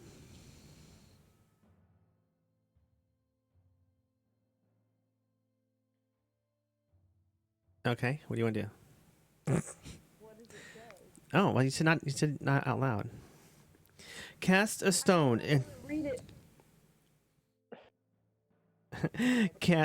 Cast a stone into the fire. Violet leads to the mountain spire. Orange to the castle's peak. Red if floor is what you seek. Green to where the coffins hide. Indigo to the master's bride.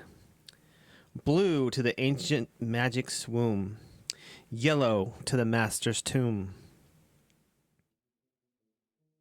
And that's what it says. Okay. What color is the EP pieces? Menla, what does it say? I shake my hand at you, like, quiet. I just grin. So I'm gonna take, I don't have any stones, but I am gonna take one of my gold pieces and one of my Electra pieces and one of my silver pieces, and just, like, toss them in one at a time. First the silver piece, see if anything happens. Oh no, never mind. She's tossing stuff in randomly. I'm not gonna stay in the room. There's a puzzle. Let's just smash the board. Okay, so does anything happen when I toss a silver piece in? No, nothing happens when you throw your money into the fire, except for now it's gone. Oh, Nuka tried to grab it. Okay. Well then, I turn around and I say, does anybody have any stones? There are stones right here in the room with you. Oh, I must have missed that description. Okay. Which one was it to find the bride? I'm rereading the script. Which one does it say to throw in for the bride? Indigo to the master's bride. Okay, I'm gonna pick up an indigo one and toss it into the fire.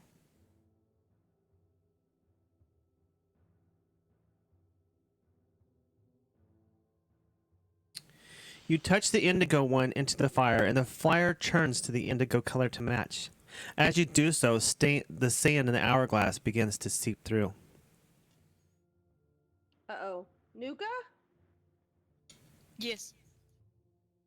I'm not sure what I just did. I was trying to find the Master's Bride, and I think we're running out of time now. Jump at the fire. Jump in the fire? Are you kidding me? Jump in the fire. I jump into the fire.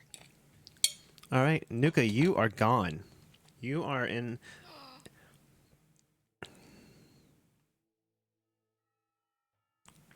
Like, she disappear or? Oh. She disappeared. She's gone. Okay, well, I don't see her, so I guess I'll holler. I'm gonna turn around and tell the others I'm jumping into the fire, and then I guess I will jump in after her since I don't see her burning. I was 100% getting ready to be like, You are gone. your health is gone. Everyone else sees Nuka and Minla just jump into the fire, and they are no longer there. Are these doors?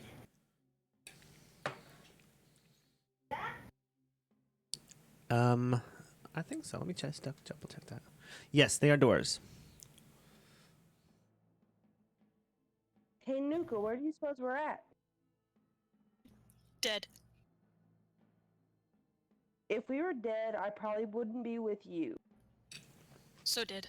It's your own personal heck. Are we allowed to swear on your Twitch thingy? If you can keep it so it's not every other word. Okay. I was just thinking of that when I was gonna say your own personal hell, but you know.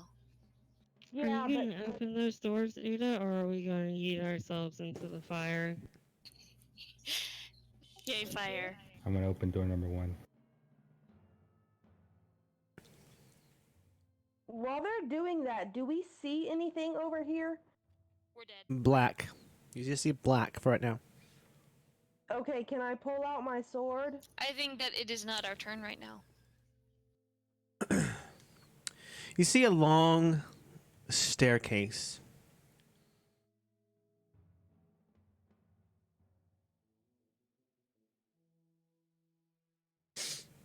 Door number 2. Is that staircase going up or down? That one is going up, I think. Let me double check that.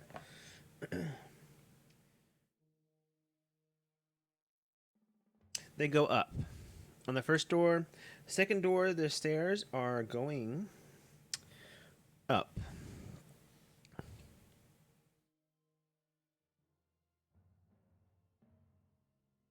Third door it is.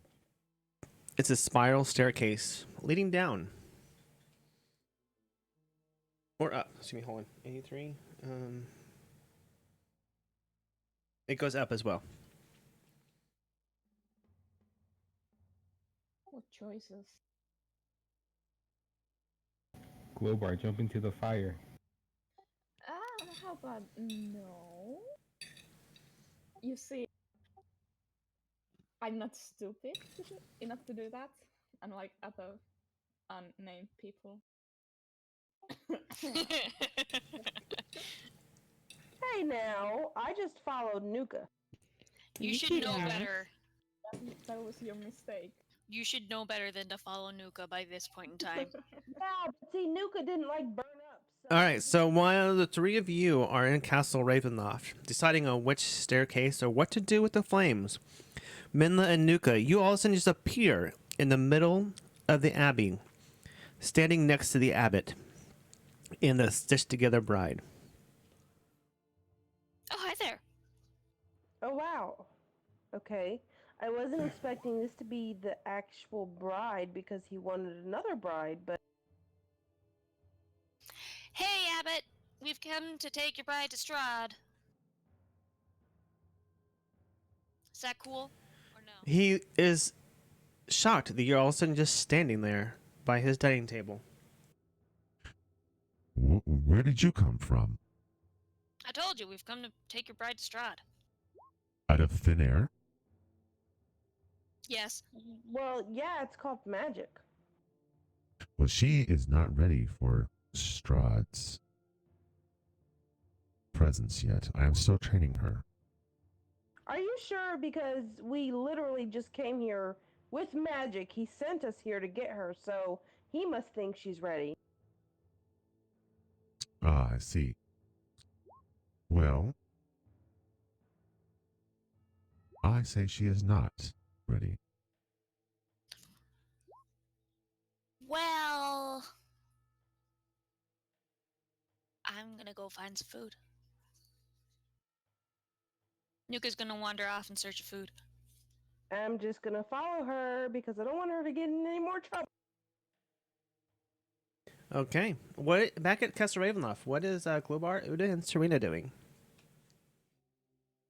I'm saying we should go to the middle one. Okay, so these other gems, where are they? Are they on They're top? around. Okay, no. Yeah, they're around the edge of the brazier, sitting in like little like pockets for each one. Alright, so before anybody does anything stupid with the rest of them, Serena is going to gather them all up into a pouch Smart. for Can I safekeeping. can I slide a hand take the yellow one from her?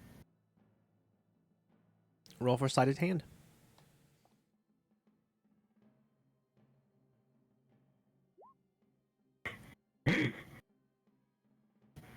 I can Well done. explain.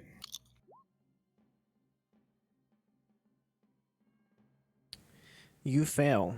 She now has all the stones in her pocket.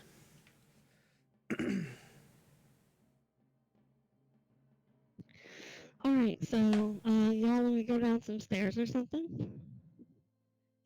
Probably the ones that go down, or let's keep exploring this floor. It looks like the middle stairwell stays on this floor, maybe. I thought all of them went up. They go up, but it looks like there's like a hallway, like just up a little bit. It's like a little. It's just a little bit of stairs.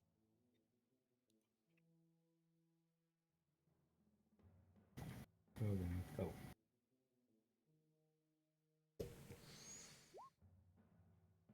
There's a little dust on the steps, but light fog tumbles down these steps from above.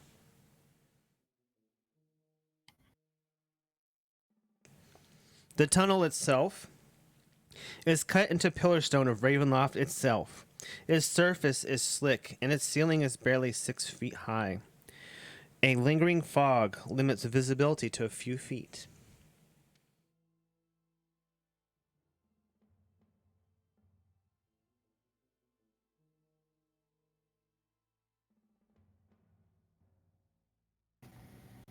It just seems like an endless corridor. As your golem is moving in the hallway, a trap door opens up, and the golem disappears. Of course it does. It disappears? Yes, there's a trap door that has opened, and your golem has gone down into the trap door. I'm gonna call for it to travel to me.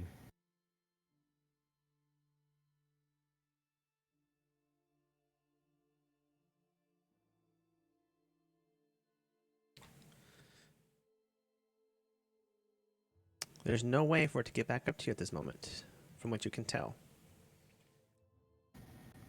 Okay.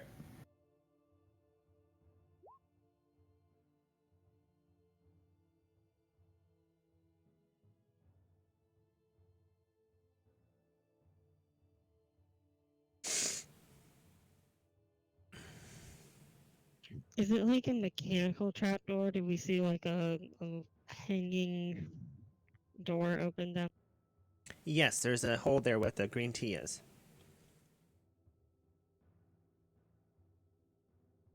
Look down the hole. Do you see your golem? I'm gonna look down the hole.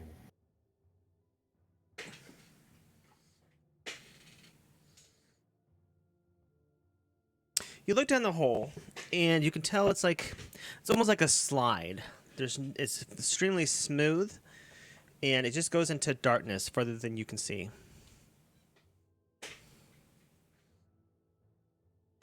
I can't get the chair right. Anyone down to go to the sled ride? You wanna go first, or should I? Well, if there's a way out, my golem will get to me eventually.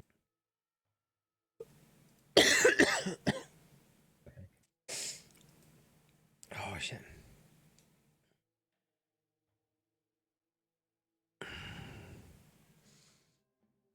Well, I guess we're going down then. Or should we search the end of the corridor first? You know what? Is this a hallway connecting it? Or is this the slide? And do what? Is the thing I'm seeing next to the T, is it the slide or is it another corridor? That is where the slide is.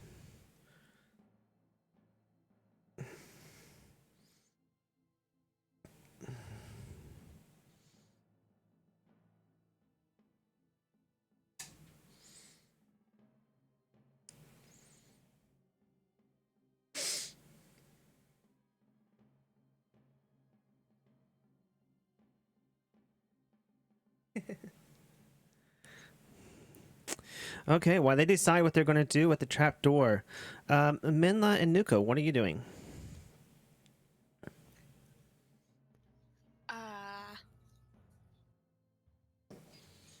I'm gonna go back to the abbot, and I'm gonna be all like, "So, truth of the matter is, there's a teleporty thing in Strahd's castle, and it sent us here.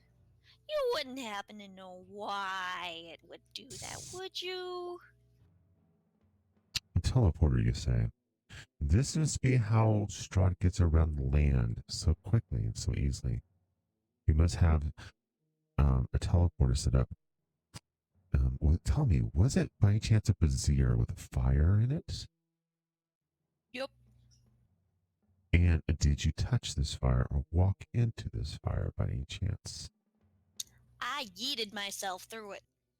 Yeeting yourself into fires is not the best thing. For not all angels can be brought back to life. Yeah, well, it appears that you are many miles away from your comrades. The brazier is a magical brazier, more than likely, that Strahd uses to spy on his play toys that he brings into his world of Ravenloft. More than likely, he's been watching you this entire time, learning of your secrets, learning pretty sure of he your has been. weaknesses. Makes sense. The only He way always back, shows more up. than likely, if you don't have a magical brazier on this side, is you are going to have to put one foot in front of the other and walk back to Castle Ravenloft. Just put one foot in front of the other. Oh Lord, I say as I plug my ears. Let's go, Nuka. Yes, you put one foot in front of the other, and you go down the tail. Nuka Yowl sings.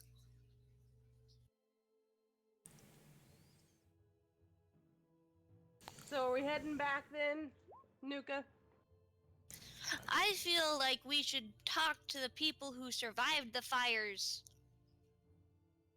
and see what's going on. All right, and while you are deciding what you're doing, you two can talk and chat. My other group in Castle Ravenloft, what are you doing? I kind of want to search the end of the corridor. You slide yourself up against the wall around the hole, and there's a door at the end. Awesome.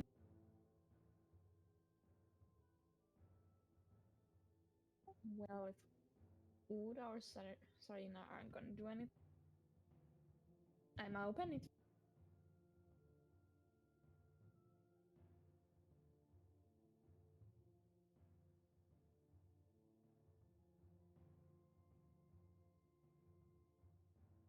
There's so much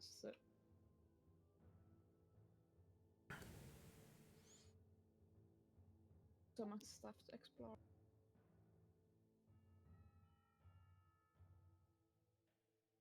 So this door opens up, And buried deep beneath the keep of Ravenloft lie ancient catacombs, with arched ceilings supported by wide, hollow columns that double as crypts. Cobwebs hang limp in the musty air. A thick fog clings to the floor, which is covered in putrid waste. The black ceiling seems to be moving.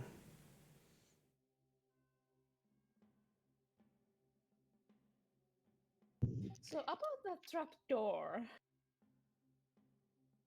You wanna go down? Or You know,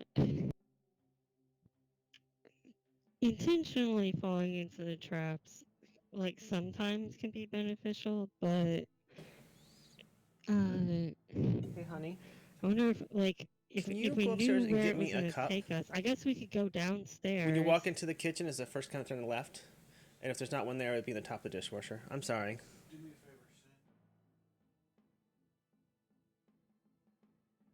All right. Hey, Serena, you're about to have a visitor upstairs.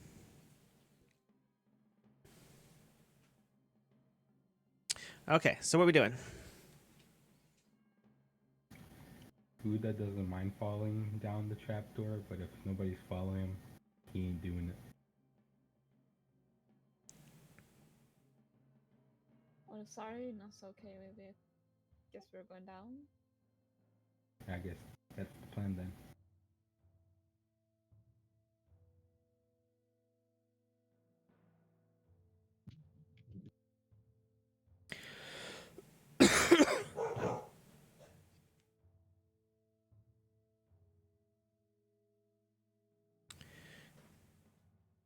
All right, what are we doing here? I see you guys running.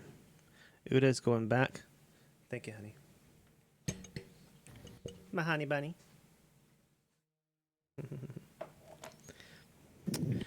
Okay. You need to save your golem, I guess. He'll Or are we come to gonna me go eventually downstairs? if he's alive. Oh look, he's right there. But You see your golem, as you come in the corner, you see your golem come walking through the room, doop-de-doop-de-doo, around the brazier, and catches back up with you. see, he's here. But I'm trying to wonder what we're gonna do about our companion. All right, while you three discuss your companions, Minla and Nuka, what are you going to do? So currently, the two of them are running full speed around the abbey looking for someone else to talk to. And Menla is singing at the top of her lungs. Oh, sighing. Sorry, I read that wrong. Ha! I'm running after you sighing because I don't want to lose you, but I don't want to run around anymore. I'm about to grab you by the tail.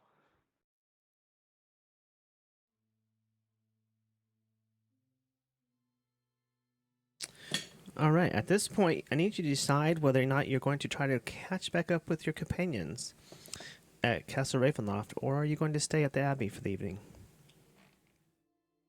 Well, is it getting dark outside?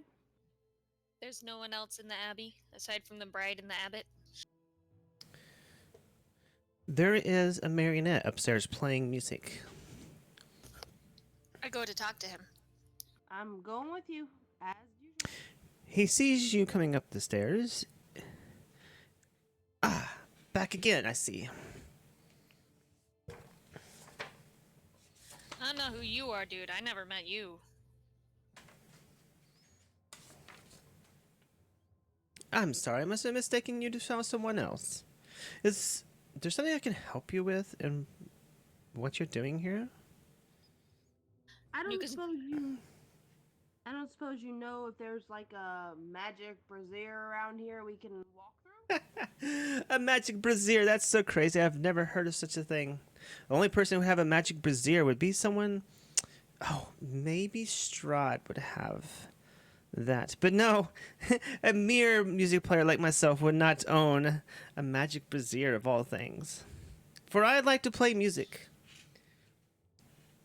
What kind of music? Nuka gets increasingly close to him, slowly, just like step by step. I don't suppose you step. like to play in lute, do you? 1 second, let me find him. I've lost his page in the book. Let me find him really quick. Do.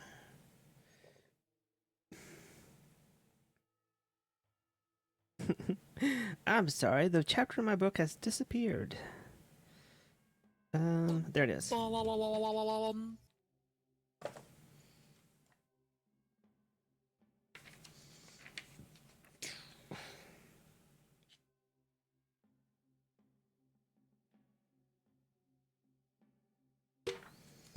Okay, why can't I find the fucking Abbey?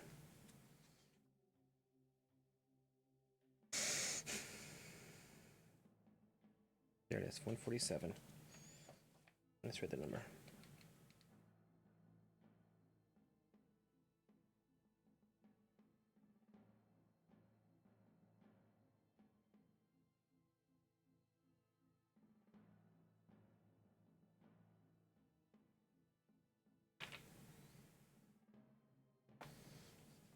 Okay, I found him. Okay, so do you remember what he looks like, or do you want me to pull his token up real quick? I never ever actually saw him, because I rejoined. I was not in the group that night. Yeah, so pull it up. Please. Yes, please.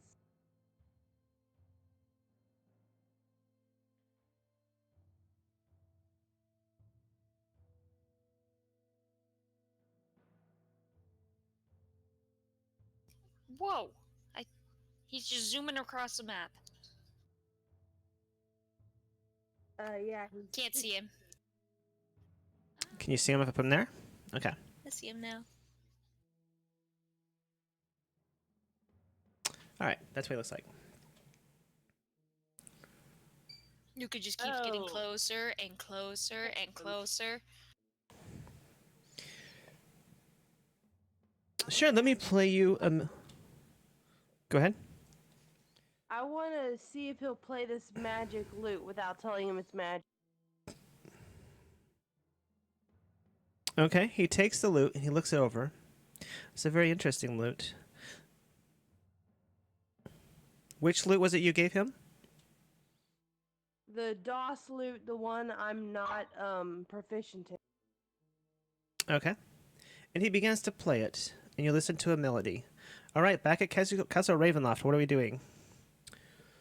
I want to look at the This is getting complicated. hourglass. Yes. What? You go back into the room, and the fire is now white. And it produces no heat.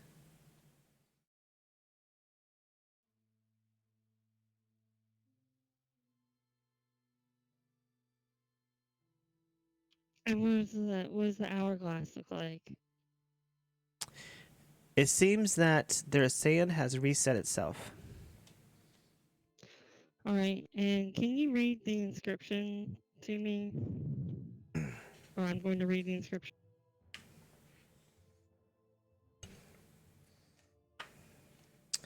Cast a stone into the fire. Violet leads to the mountain's spire. Orange to the castle's peak. Red if lore is what you seek. Green to where the coffins hide. Indigo to the master's bride. Blue to the ancient magic's womb. Yellow to the master's tomb.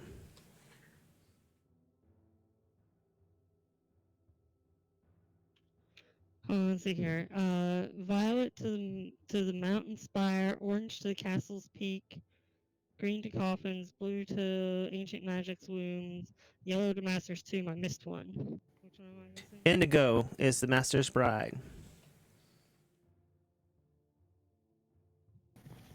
Oh, okay. Okay. Well, it doesn't give any information on how to get our friends back. I have to assume that Nuka and Mendel have found the arena at this point. Do y'all want to continue exploring, or what?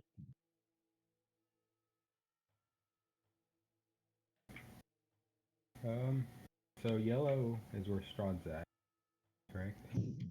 Presumably, yes. Do we want to go there? Just us? Or do we want to wait for them? I don't want to go. I don't want to fight Strahd without the full party. Okay. And I'm Was not sure. there... My bad. I'm not sure if it's wise to explore without them.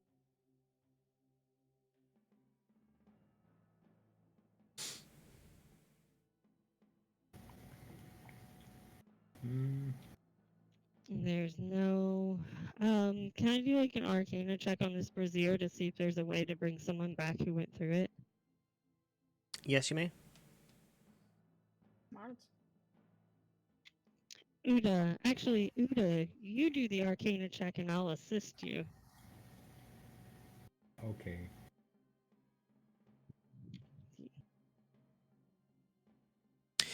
Una, from your arcane knowledge, you may have read about this in a book of some sorts, about being able to spy on people and move about to different areas through a portal system.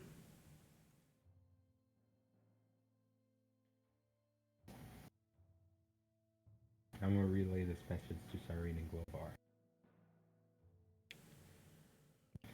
Well, I guess we know that our friends aren't dead. We can't really follow them because we don't have another Violet Stone or Indigo Stone. And we don't know where they went, so yeah. You want to go downstairs? Yeah, I'm down. You do happen to see an indigo stone back into the slot of the brazier.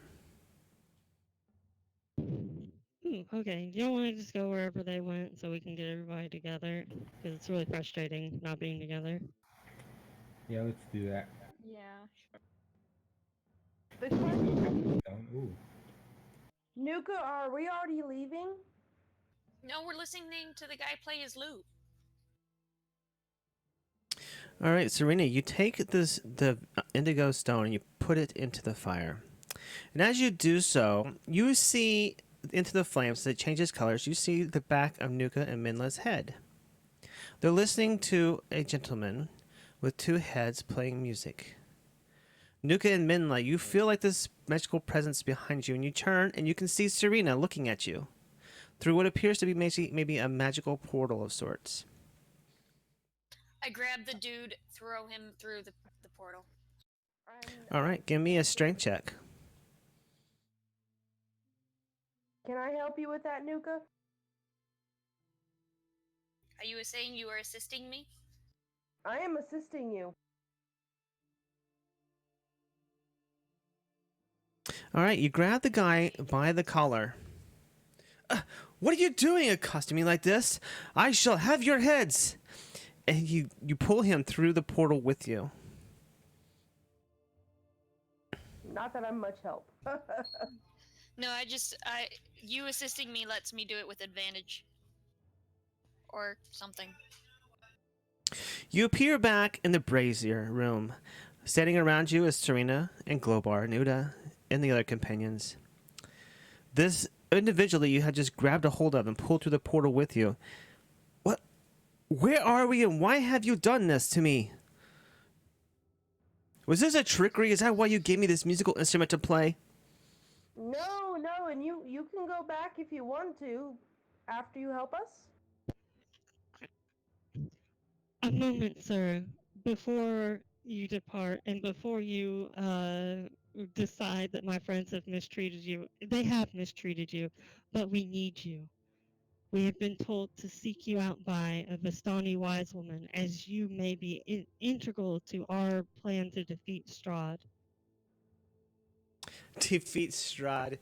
Only a party with the Sun Sword would I help. Without the Sun Sword, you are going to die. I cough at Mendla. I look at everybody else and look at everybody else questioning with my eyes. Mendla! Pull the gosh dang sword out. Okay, last time I did, we almost died. I say as I pull the sword out. You pull the sword out, and he looks over it and sees the sword burst into flames, and his mouth just drops. Ah, why, we might have a chance to pull this off. I will help you. I will follow with you, and let's defeat this Strahd, for I am now a monstrosity, and Strahd must die. Sounds legit. Let's Right. go. Are we all ready? Does anybody want to beef up before we head out? Wait, are we doing this now? Do we know where he is? I don't see what. And I Well, pull that I out of mean, my we ass. have his thing right here, and it said one of them goes straight to his tomb. So Yellow. Do we think that if we use this, that it's gonna be it?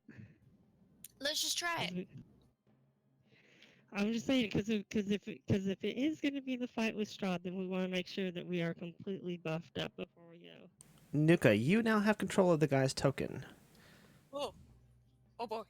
I have a wait friend. a minute. I have a friend. Wait a minute. Do not yeet him into a fire, please. Hey guys, before we run off, maybe we should call Nuka's new friend to help us, and perhaps we can get his pack to help us too.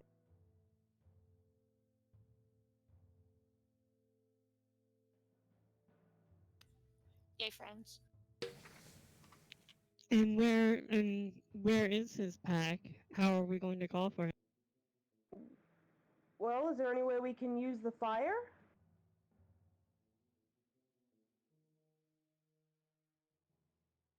Well, let's see here. The fire can show us or take us to several different places. The mountain spire, the castle peak, some place of coffins, some magic room. I'm betting that's the Amber Temple, and the Master's Tomb. So nothing really that helpful. Let's go fight a vampire. Come on, let's go. Let's go. When I let's went go, to let's the go. Abbey, I got a scroll of a hero's feast. If that's if did I pick that up, Karma? Can you remember that far? Or am I do not remember. You would have had to have put it on your inventory sheet to have it. The problem is I did not, but it's on my Then no. writing.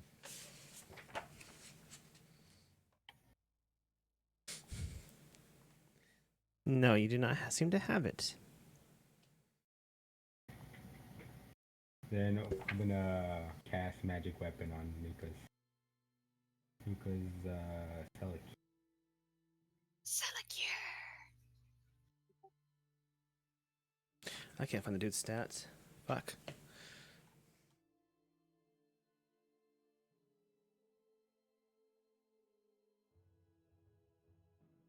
Woohoo! Coal bin? Coal. We found oil of sharpness. Previously, I think we got it as a gift from the Vistani people. I want to put it on my sword.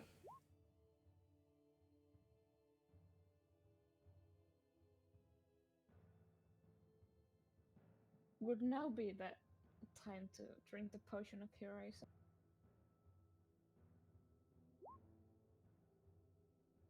Oh, come on. Sorry really? guys, I'm trying to get this thing to close. There he goes. How long does that All right. last, Flobar? It just it takes effect in an hour and lasts for an. They're all buffing up at the about to fight Strahd. Like,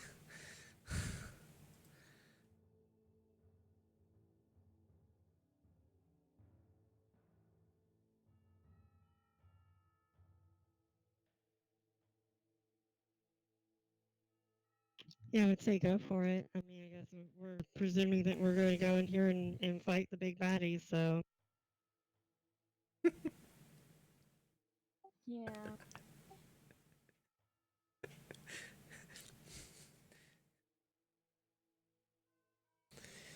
all right, what are we doing? I'm waiting for Cyrene to drop the yellow stone and All right.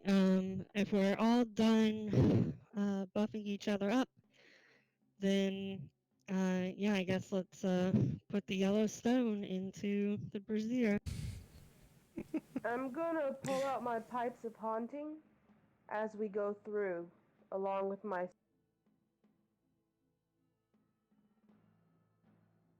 Just in case. All right, you drop the stone into the brazier fire, and as you do so, you see a crypt.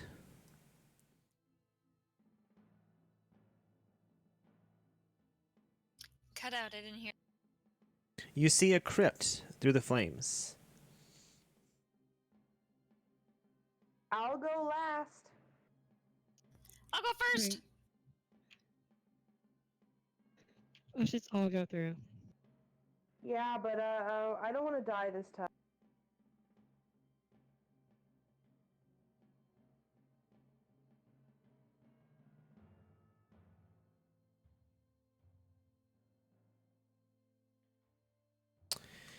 You appear in a crypt to the southwest, not far from where you were at. Or southeast, excuse me.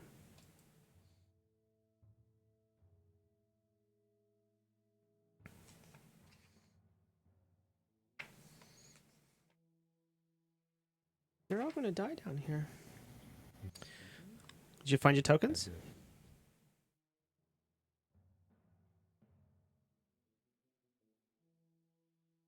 Did you find your tokens? Okay, Serena found hers. Okay. Okay. Black marble steps descend to a dark tome that has vaulted ceiling 30 feet overhead. The essence of evil permeates the very air. The smell of freshly churned earth is here. Settled into the dirt on the floor is a shining black coffin of finely waxed wood. The coffin's fittings are made of brilliant brass, and the lid is closed. South of the coffin are 3 gloomy clothes. An iron lever protrudes from the north wall, east of the tomb's entrance.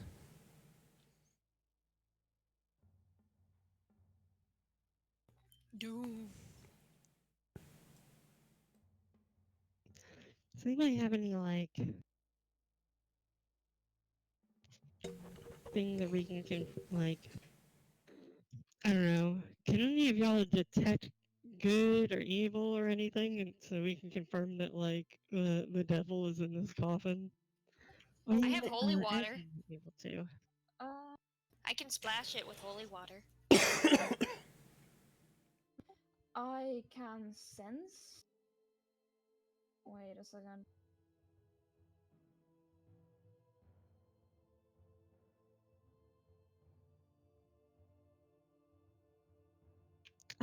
Yeah. We were about to do this. Esmeralda can.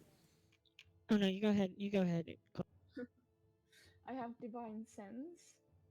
So the presence of strong evil registers on your senses like knocks. Does that count? Yes, this room permeates of evil. The most evil of evil. The evilest evil there has ever been evil. Ditto. Or Jinx. Thought. What if we... Isn't Strahd technically dead?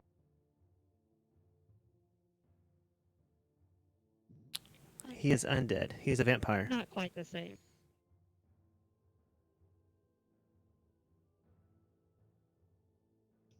All right. Do we want to just bust the coffin open? I wonder what this lever does. Me. All right, nuke it up. I have holy water, so if you want to bust it open, I can splash him with it, and then we can all go stab, stab, stab, stab. Or fire, maybe? Well, I'm the one with the sword, so... Why is that? So... All right, Nuka and Minla, you reach out to touch the coffin. As you do so, Minla, your sword flares from your side into your hand and catches ablaze. And doing so to the south of you. To the south of you, 3 women emerge from the dirt. Strahd's undead brides are here to protect him.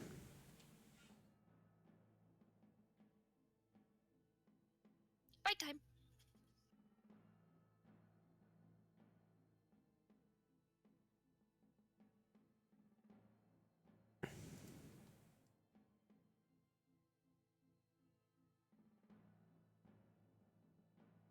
They see the light from your sun sword and cover their eyes partially as they charge in to attack. Everyone roll for initiative.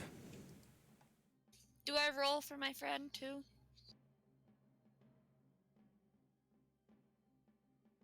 Yes, just roll me a d20. Oh. Or I think if you can click his token and hit initiative, that'd be cool. I rolled a 7 for him. Okay. Yep, it worked.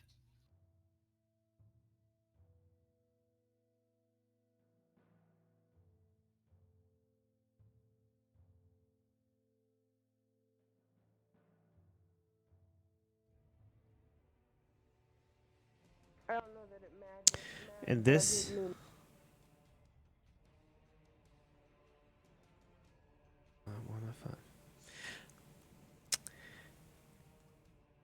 Ezzy's turn.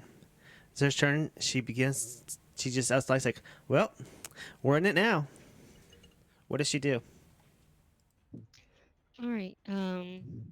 She's just gonna step forward and start beating the crap out of the zombie or vampire.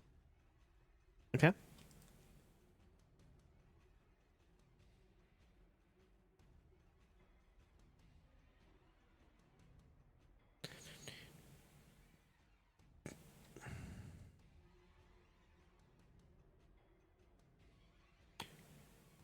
Excuse me, with the burps. Okay, she brandishes her rapier and her hand axe and she charges in. And she hits the woman vampire with her rapier, and that is it for 12 damage.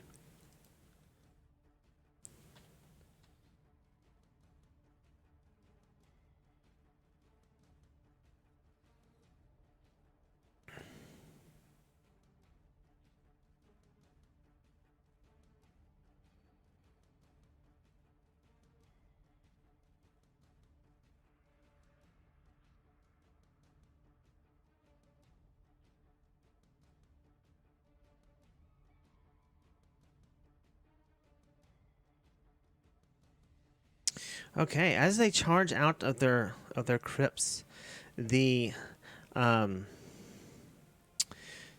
they are weakened a little by your sunlight sword, and they charge in and they start slashing and clawing at you, and only one that is actually hurt is Uda, who takes 10 damage.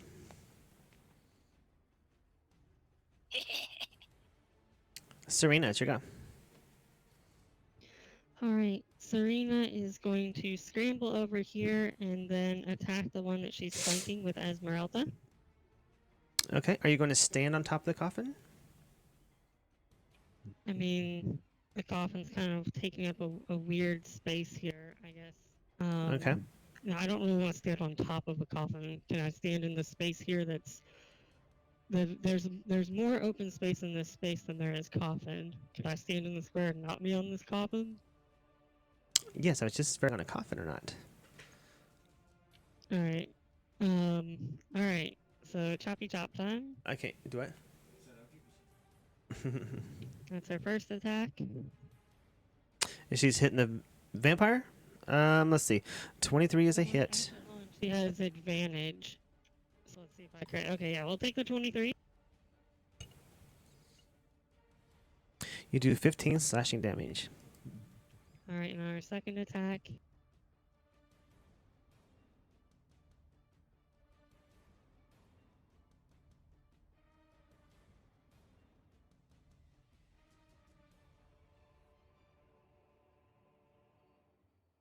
Okay, both of your attacks hit the vampire as it like leaves like searing marks on her As the satellite, the sunlight enters her wounds.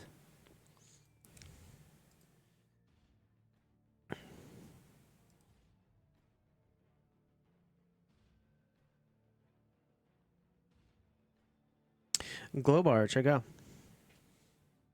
Yes. Okay, I'm gonna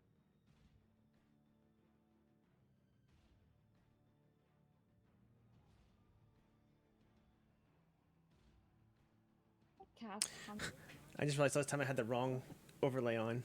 I had my playing one. Oops. It just changed. Okay.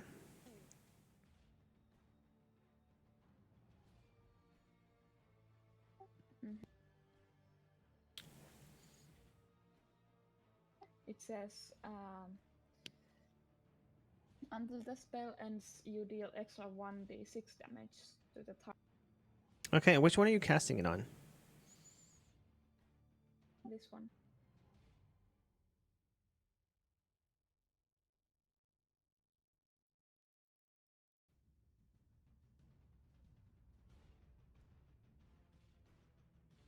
All right. And since I cast a spell, I'm also gonna move. Can I attack anymore? As long as your attack or the spell was a bonus action. Yeah, I can attack as a bonus action. Okay.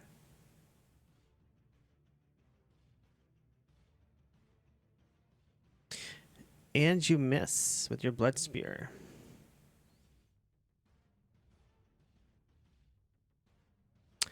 All right, is Shield Guardians go? Guillermo's gonna move over here, so he's flanking with Globar and he's gonna attack. He reaches out to pummel the vampire, but misses with both of his attacks. Uda.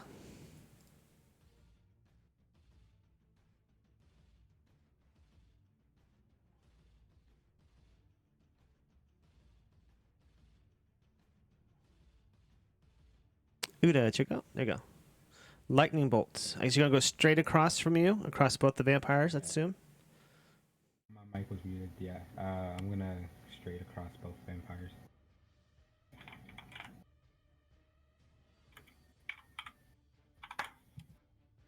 Okay, both vampires pass their saving throw and take half damage.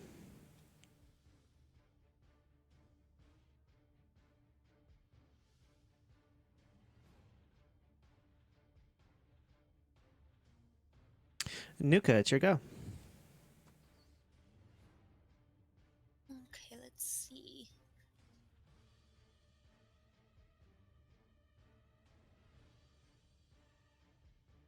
I'm gonna move here. And I'm a whacker. All right, make sure you whack with advantage. So this is gonna be my first one then. It is a hit. The higher one. And then my next one. Are both misses. Rip.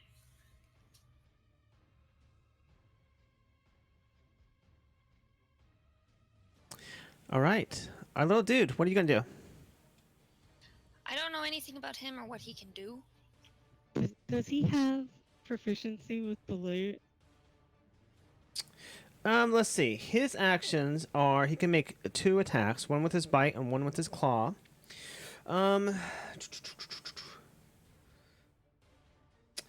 Proficiency with the loot? No, he does not.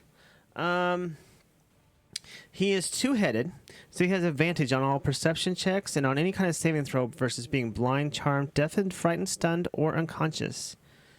He can also mimic any sound that he's heard before. So in this case, you could make him attack. He can bite and claw. Okay, then I'm going to have him move over here. How were you able to hear that? Never mind. And then he shall bite and claw. That one. All right.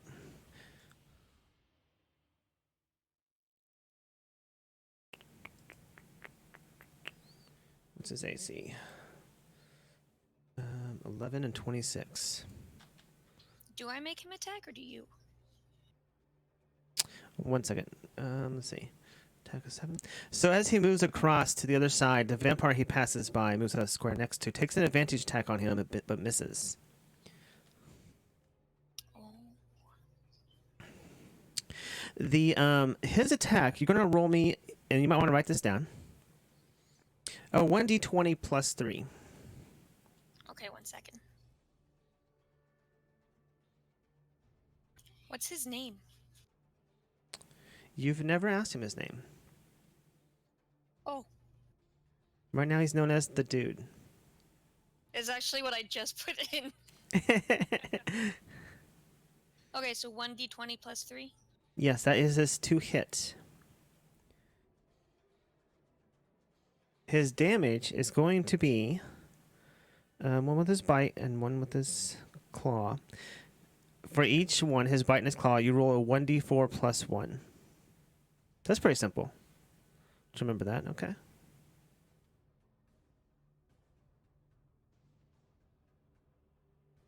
Okay.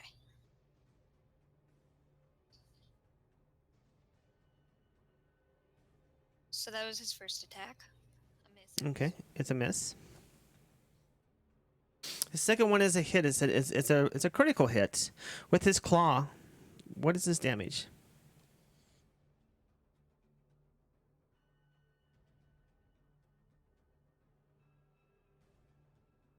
Can you 1 not hear me? second, sorry.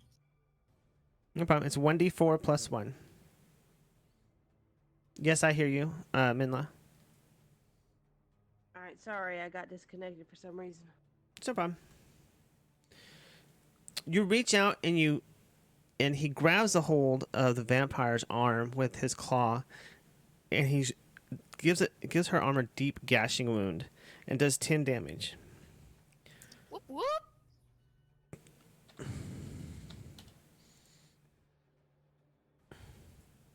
I assume that's all he can do. Minla, it's your go.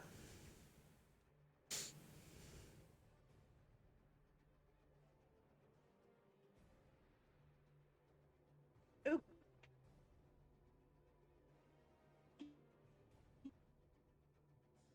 So if I move around to the other side of this guy, is he gonna be able to attack me? Which guy are you talking about?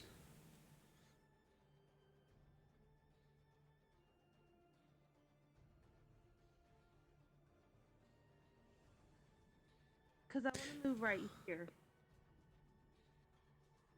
As long as you do not move away from the token and leave a blank spot, you're good. Okay, so then I'm gonna move over here, and then I'm going to attack him. Or her, actually. Hold on.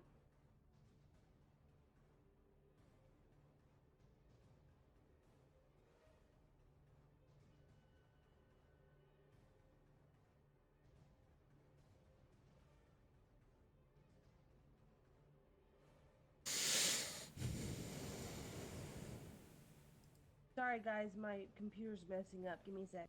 Oh, you're fine. Happens to all of us at least once. Okay, so I'm flanking now, so I'm gonna do my Sunblade twice. All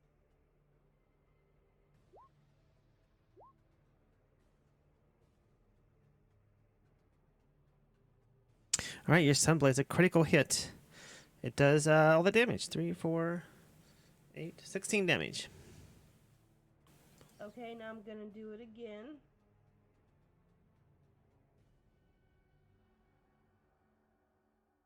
Second one is a hit as well.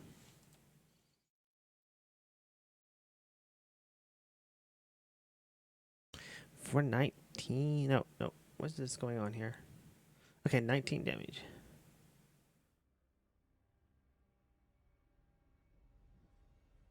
Alright, I'm done.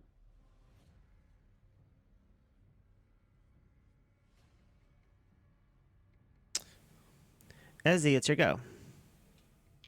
Alright, so since we're wailing pretty hard on this one, Ezzy is going to turn and attack it since she's flanking it. See if we can't just knock one out of the fight real quick. Hopefully.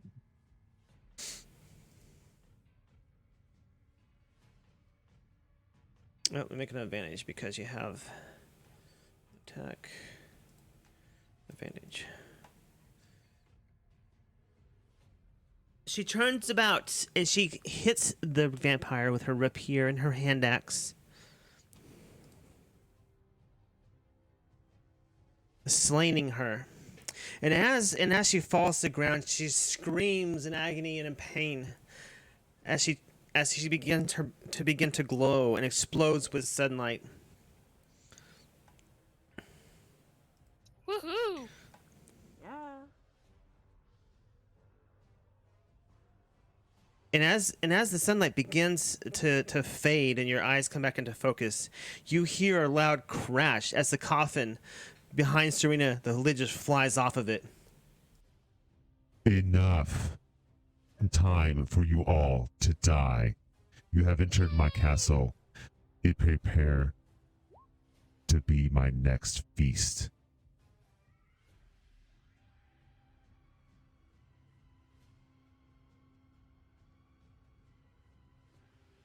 And out of the coffin flies Strahd to join the attack. Uh-oh. Woohoo! I think Nuka's getting over her fear of vampires.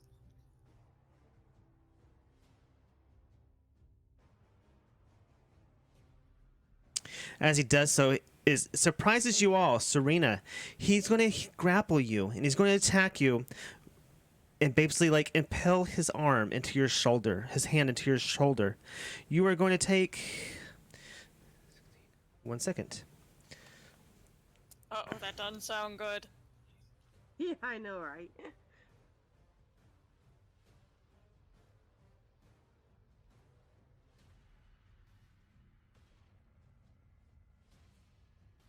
I'm just not good with numbers. Everyone, You're going to scream in agony and pain as you take 49 damage. oh!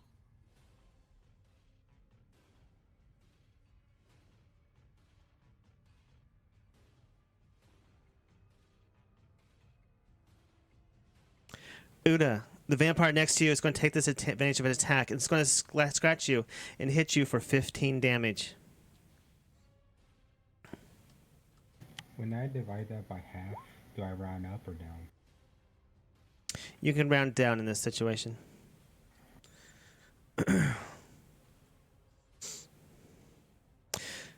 The vampire, noticing that Ezzy has turned her back on her, reaches out to claw her, but just grapples a hold of her, and Ezzy is struggling to get away.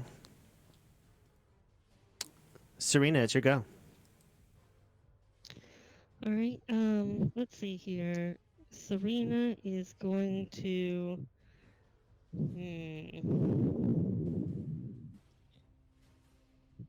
Serena is going to... use a... Sorry, ignore that. Sorry.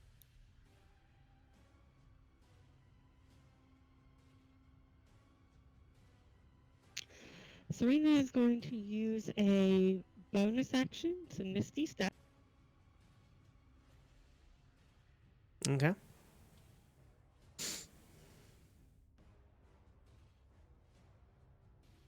Way out of the way. In fact, right here. I don't know if she couldn't really see that square, so she'll go here. And then she's going to take her movement to step here, so she's out of line of sight. And then she's going to drink one of these potions I bought for her. Okay. Needs a potion of greater healing. Which one's that?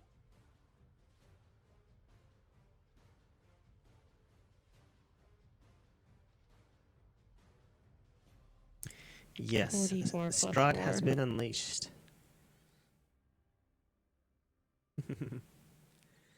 The gloves are off. Here we go.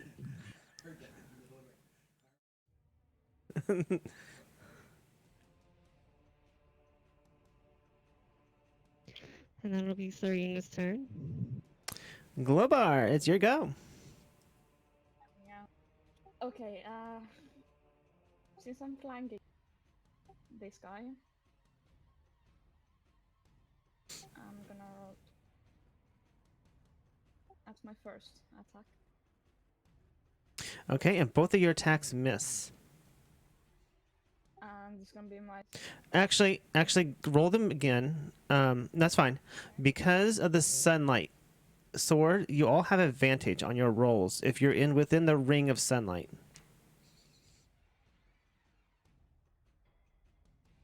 Because they're all kind of like they're all vampires. They're all kind of like at a disadvantage right now. okay. So both of your hits hit the vampire. And since I have the mark on the vampire, I get the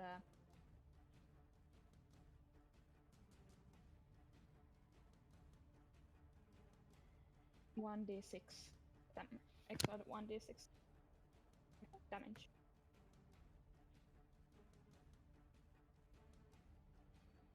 All right. So tell me how much damage you're doing, please. Yes, this is my first attack. Okay, bear with me. My first attack, and due to the Hunter's mark, I get 1d6 extra damage. And since I'm under the spell Bless, I get extra 1d4 damage.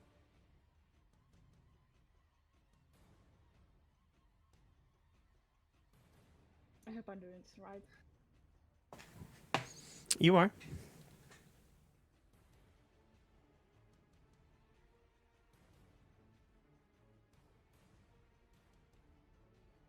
So that's 20. Wait, no. Yeah, 20 in the first attack. Okay.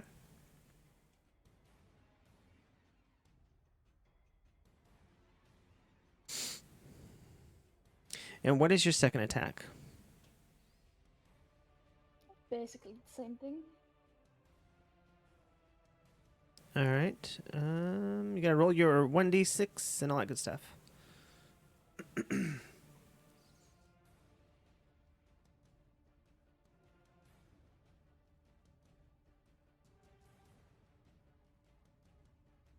And that's 22.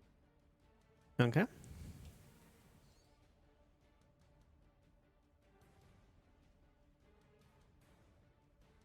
All right, Mr. Shield Guardian. He's gonna heal up. And he's gonna punch.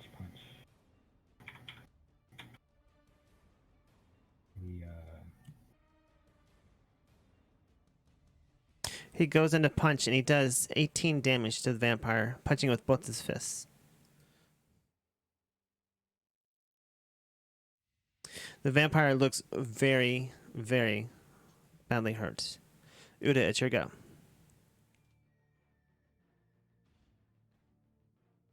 I heard very badly hurt. Yes, very, very, very, very badly hurt. And you hit with your firebolt, setting her on fire and killing her.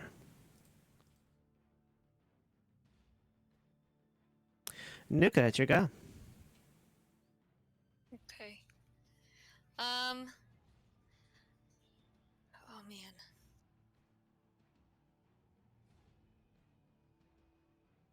Okay, I'm going to whack this lady twice. Or actually once. She's dead. And I have advantage, right? Which lady are you going to whack? The one in front of me. The dead one on the ground? Oh, is she dead? I couldn't see her X. Okay, I see it now, thank you. Okay, then Nuka's gonna do the stupid thing. She's gonna move here. She's going to... A question. If I throw holy water at Strahd, would that be a bonus action? That would be an action. I throw holy water at Strahd's face. He quickly turns into like a swarm of bats and moves a square over and reforms again. Chicken. All right, the dude, it's your go.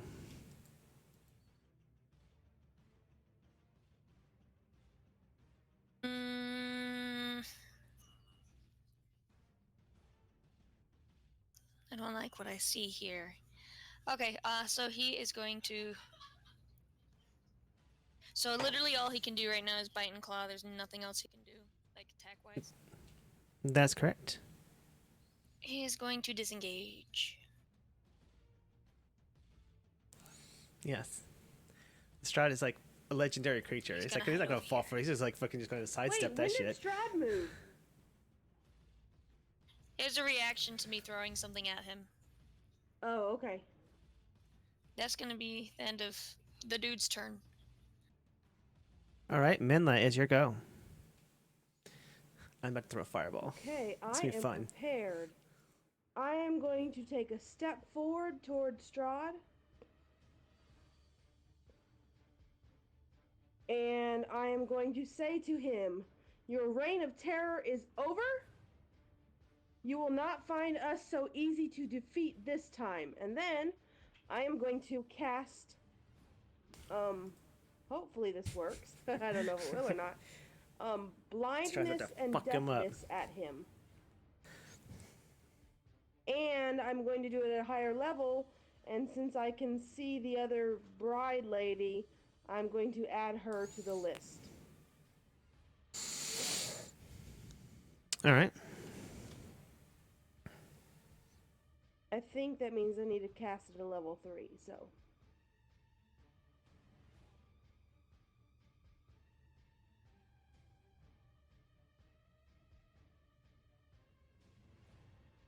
Alright, do I need to hit anything else? What is the number I need to beat on your Constitution saving throw? Hold on a second.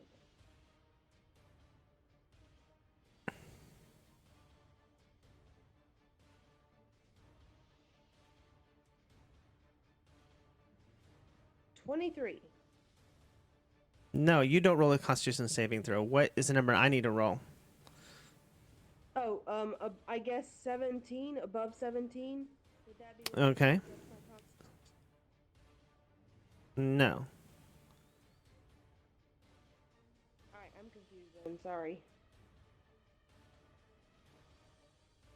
I need to roll a 12 or higher.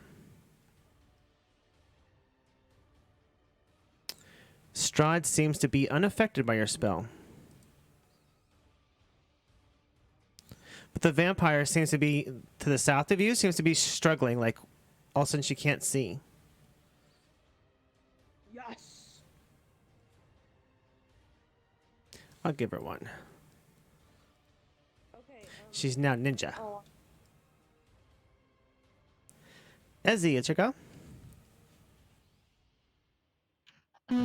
Esmeralda is going to, let's see here.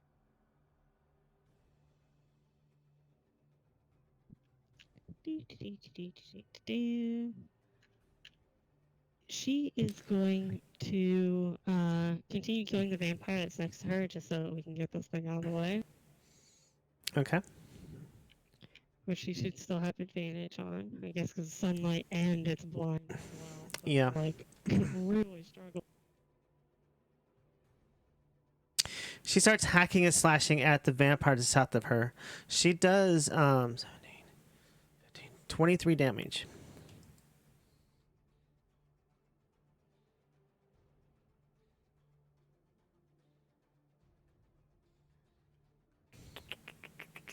What was it? Is it Charisma?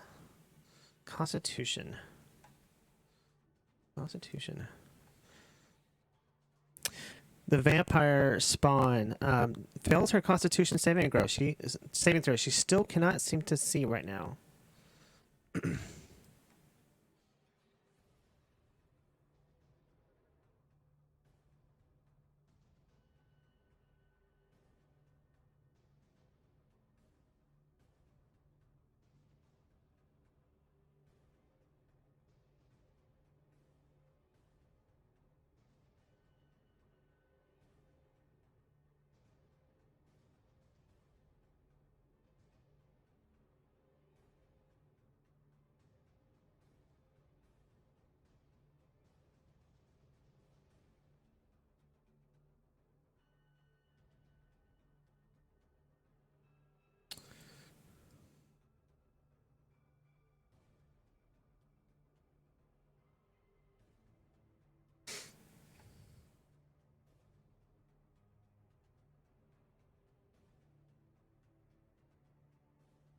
Is anybody talking?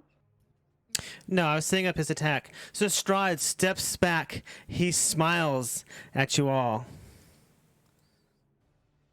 You shall burn in hell. And he casts a fireball and shoots it straight into the middle of the party. Each person must make a dexterity saving throw. Ah!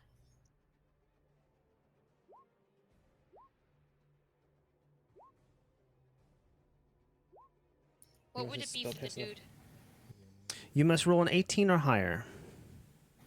Oh.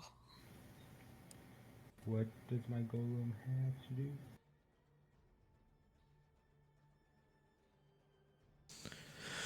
Let's see. You golem. He rolled a 12.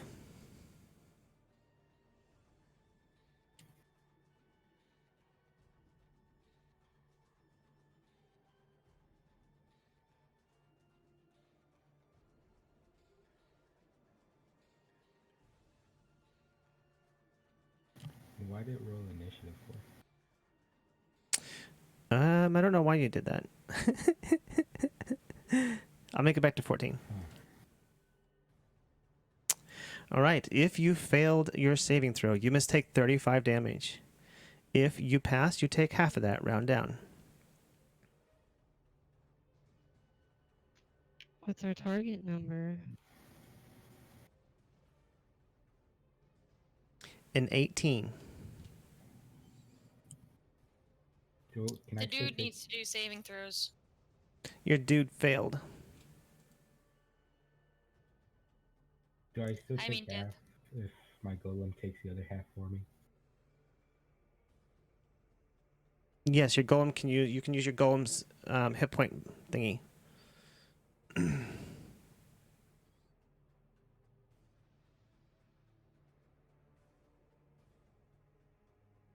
And Serena, it's your go.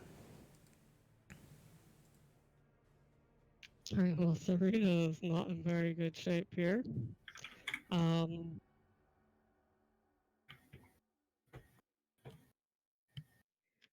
Let's see here. Did that hit knock you unconscious? No, I have Death Ward up, so it couldn't. Yeah, but did the death ward activate? Yes, the Death Ward activated. Okay. So as the fireball hits, Serena begins to fall to the ground as a dark cloud comes up her legs around her body and picks her back up as she is given a second chance at life. Yeah, I don't know more things down, but I was trying to stand with her specifically so that she was like not exposed to things, but the terrain here I don't think provides any real cover. Alright, so she's just gonna die no matter what happens, right? So at this point, Serena is just going to move over here. And as her bonus action, she is going to cast her Hexblade Curse onto Strahd. Okay.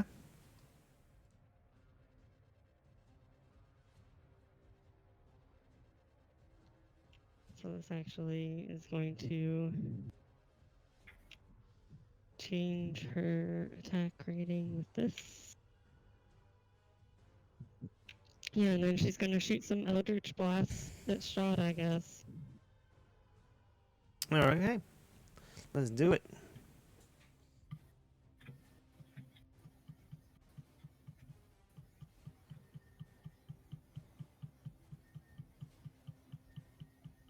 Someone's got some stress going. I hear some knocking going. And probably none of those hit. Who's ever playing drums? We can hear you. No, they just barely missed Strahd.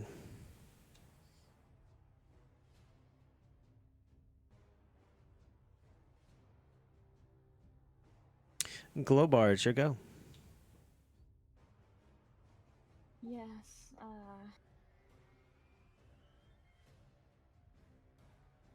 Just a second. Yes, little dwarf. What do you want to do? I've been watching you all along. For months, I have learned your weaknesses. Okay. Yeah, I'm sorry. I'm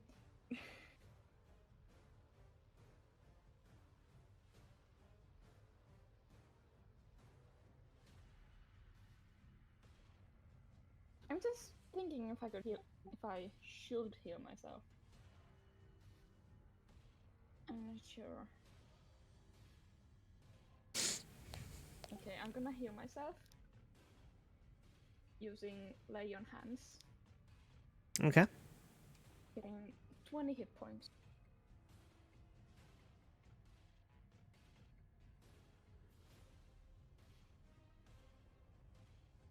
Me being a close quarter, I'm gonna move closer.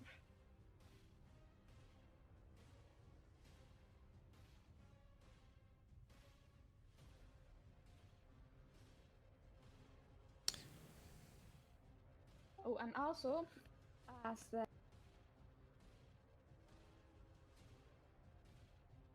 since the other one vampire died,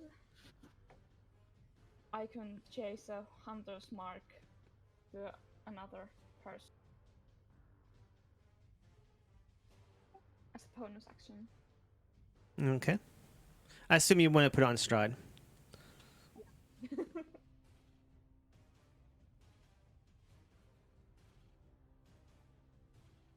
That's 2 moves and a bonus. Yeah.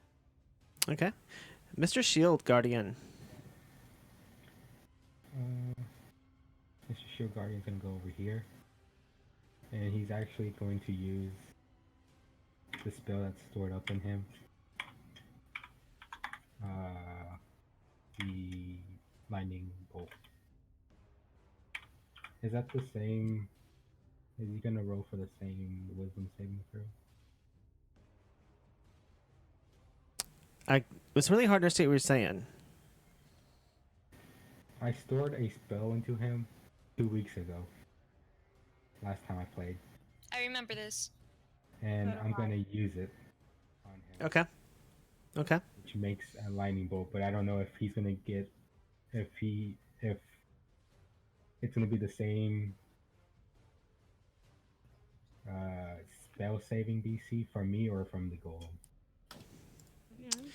I took care of it. He failed the saving roll, and the lightning bolt hits Strahd on his side, and you can tell it's jostled him a little bit. Uda, Chico. Uda's gonna move over here, and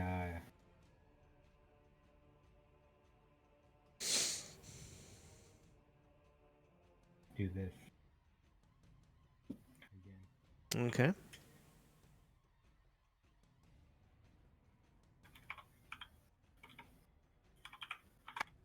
And what was the number I need to roll again? It was like 12? 14. Okay.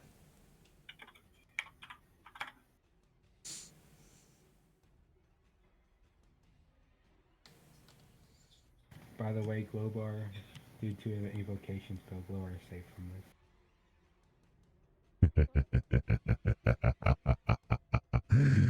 You're a budget wizard. You shall die. Nuka, Ichigo.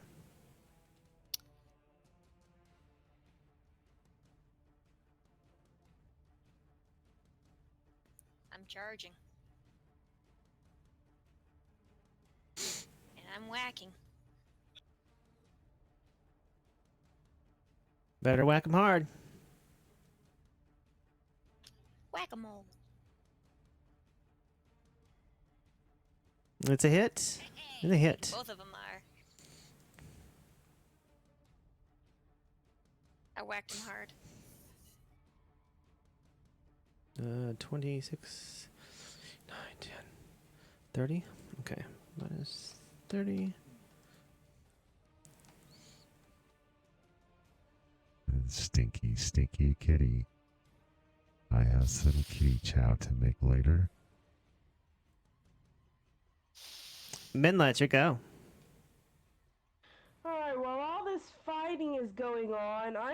glancing over at Serena, trying to figure out what's going on.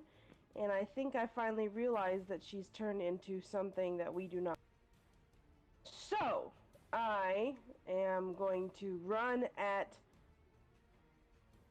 Strahd in a rage and swing my sword at him.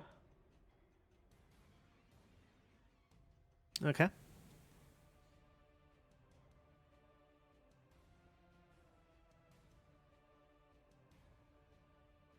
And you hit him with your sun sword. Both swings. For how much damage?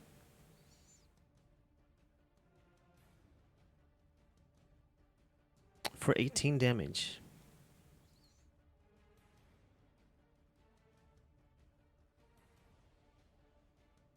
Ezzy, it's your go.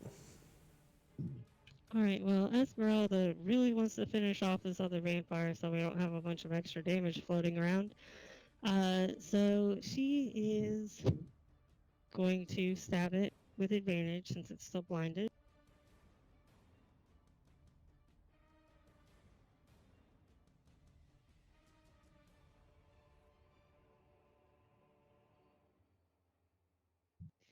And are All we right. getting advantage on attacks against Strahd since he's in the sunlight? You may be.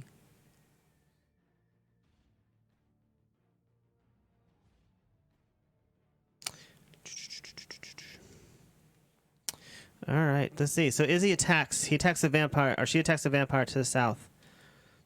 She does a little hop, a skip, a jump, and she kills the vampire. Yes!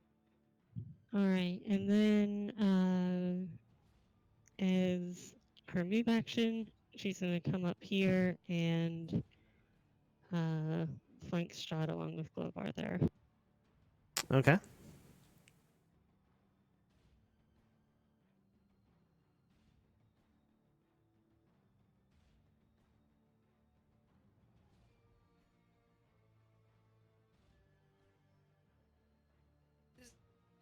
My young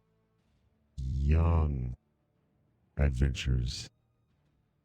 You have forgotten one thing. You never destroyed the heart.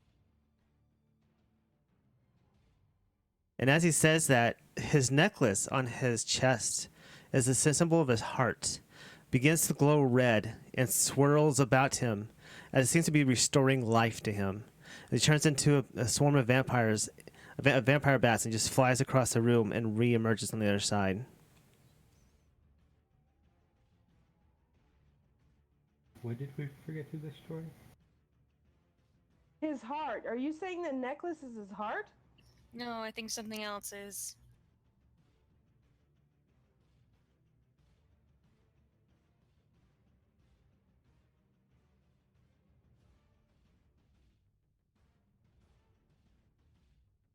Where is it? How much did he heal? 20.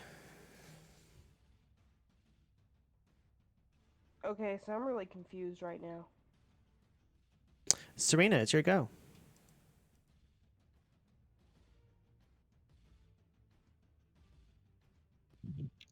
All right.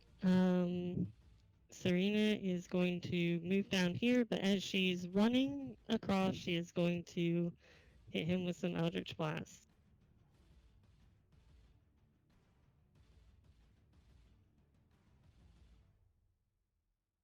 All right. They both hit. I'm sorry, you cut out. They both hit.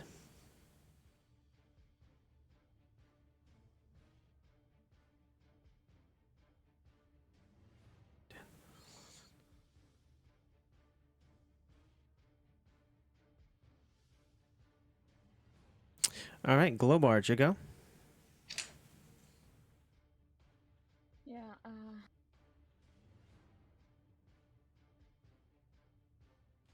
guess I'm gonna move again.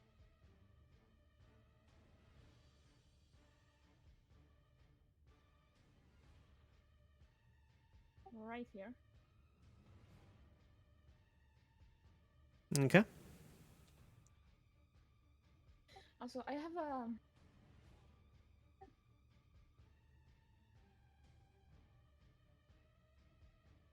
in case he's gonna try that again, I'm gonna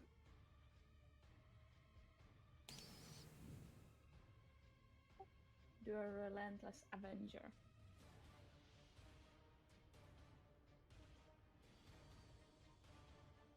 Will that gonna work if he turns into bats? I do not know. Okay.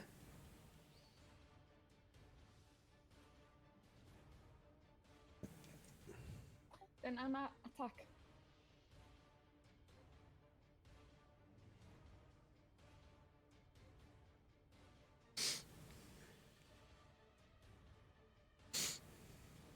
All right, it's a hit.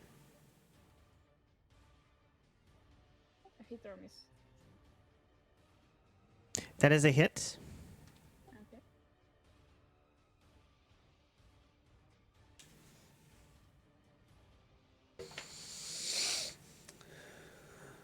All right, just 12 damage. All right, so they can't hear me.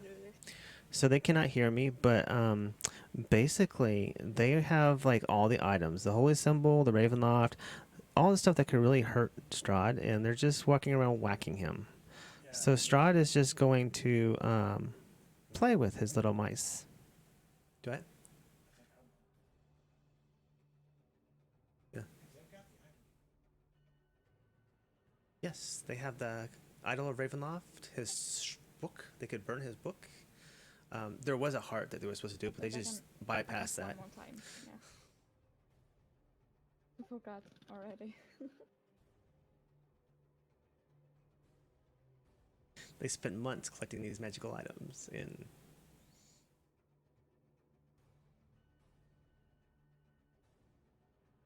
All right, it's a hit.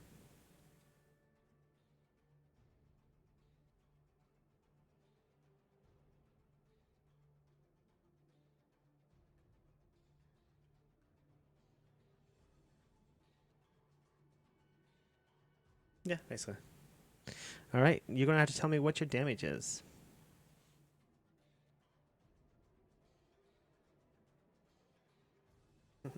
Tired of computing the damage. Okay.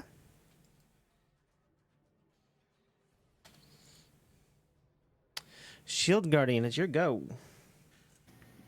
He's gonna come up and walk over here. So that they're flanking. He's gonna go punchy. And he's also gonna heal. Alrighty.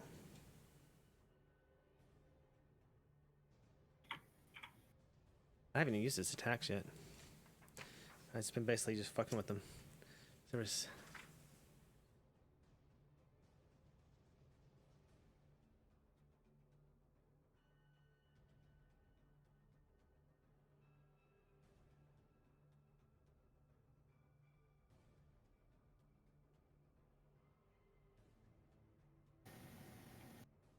Hello? Yes, I'm waiting on you. What would you like to do? Oh, walk over there and punch twice. Oh, yeah, that's right. I gotta roll for attacks. My bad. We're waiting on me. Let's see. Your attacks. You roll. Let's see. And you do 17 damage. Sorry, you cut out there for. You do 17 damage.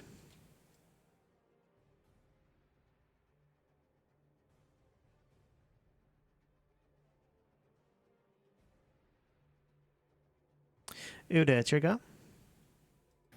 I have a question. Karma. Yes. So when I use the Staff of Frost, most of these spells there are evocation spells. And I was wondering if you'll let me use my Scroll of Evocation to create spaces of safety. Basically, anything that you use that is School of Evocation, whether it's a wand or a staff, falls under your same benefit. If that's what you're asking. If I understand what you're saying. Yeah. Then I'm going to cast Ice Storm on my man Strahd. Okay. Do you want the description? Yes, please. Sorry, you cut out there. Yes, please.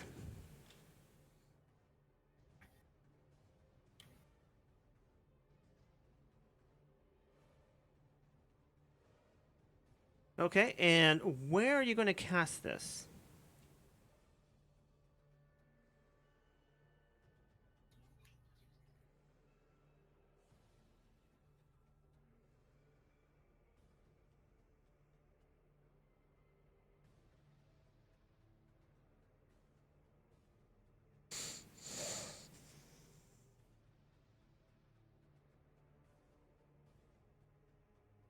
Okay.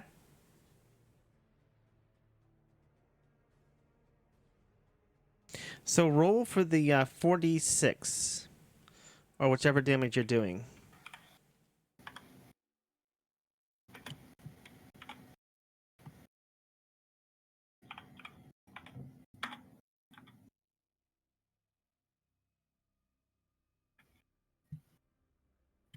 $29. All right, and I'm going to make you a little token. I'm going to put a little token down so you can remember what it's at.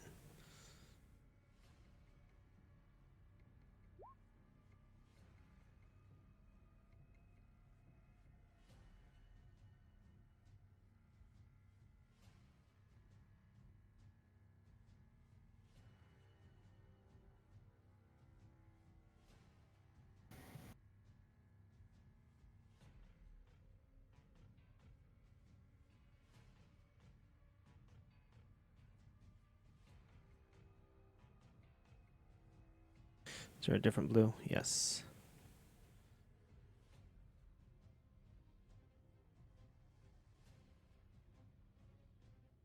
Okay, 25.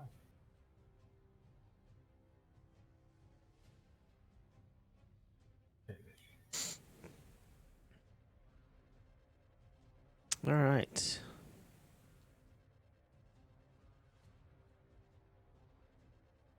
Be 10.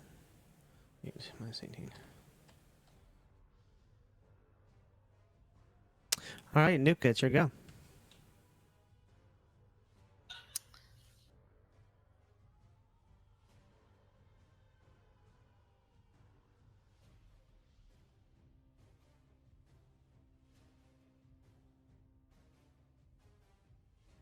I'm just gonna charge him.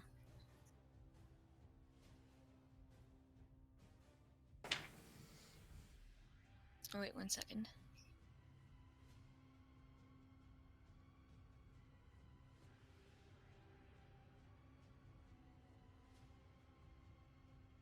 Okay, I guess I'll just shoot him with arrows. From...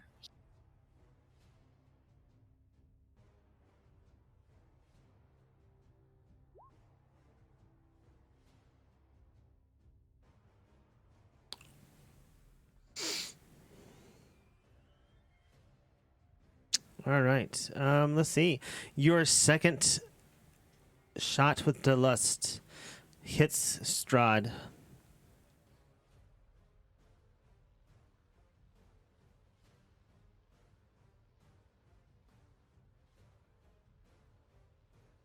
Minla, it's your go. Okay, so I have an idea, and I don't know if it's gonna work, so you can tell me this, but I want to... Can I disengage and dash at the same time, I guess, would be my question. No, you cannot. But if I disengage, I can move, right? What are you trying to disengage from? The fight. I want to go up here, up the stairs. Okay, well, to disengage, you would just is what you would use as an action to like move away from a token. There's no token around you, so you can just go up the stairs. Oh, okay. So then I can just dash up the stairs then. What's your movement speed? It's 40, so... You could just walk over there. It's 15 feet. Well, yeah, but I want to go farther than the stairs. I mean, I want to go up the stairs and into the other room. Okay. Well, you move to the top of the stairs, and there's a iron bars in front of you. There's a lever to your left that may or may not possibly open these bars. Okay. You can use your action to pull the bars if you want to, or pull the lever if you want to.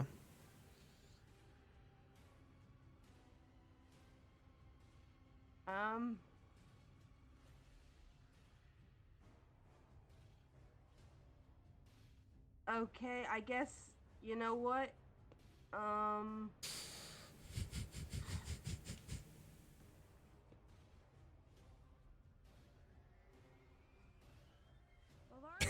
Serena. I'm sorry. You can still move. No, you can break up your move action. So you ran to this porticus, right? You've used 15 feet of your action or your movement. Then you can pull the porticus and move 15 feet if you want to. Okay, well, I don't want to die, so I'm going to actually step. So, okay, so can I step back and use my mage hand to open it? Sure. Mage hand. Sure? Okay, that's what I'm going to do then. I'm going to step back 10 feet. And I'm going to use my mage hand to open it. All right, the porticus, chink, chink, chink, chink, chink, chink. It opens. All right. Now I've used... Esmeralda, it's your go. Okay. Yes, you can go ahead and move yours. Ezzy, go ahead and go. Go ahead and move your token where you would like to move it. Okay, 25 feet, so I've got another 15 feet to go. She's around the corner. And I'm gonna holler, shield me, or something like that to the others as I go.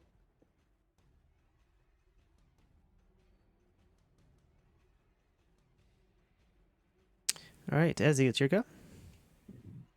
All right, Esmeralda is going to not move on top of Glowbar. And, let's see here. She's going to lightning bolt Strahd. Okay. And her, it's DC 14. Was it 8d6? Mm-hmm. I rolled a 21. You rolled a what? A 21. Alright, well, so he takes half damage.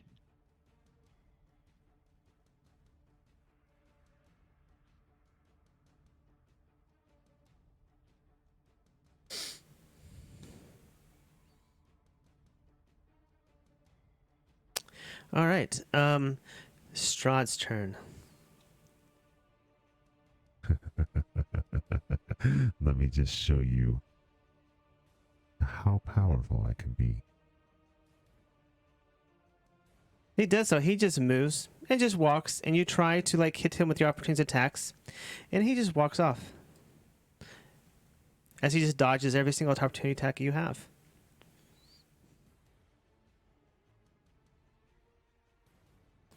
Minla, as you come out, running from the fray, to your left, you hear the sound of a dozen dead screams of pain and agony as this vampire moves in next to you.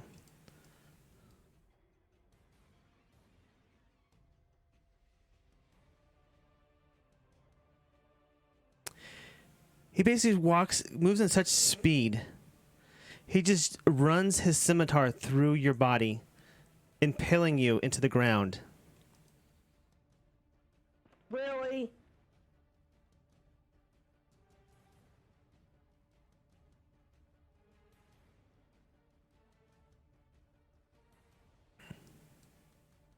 I get the feeling we were not ready for this fight.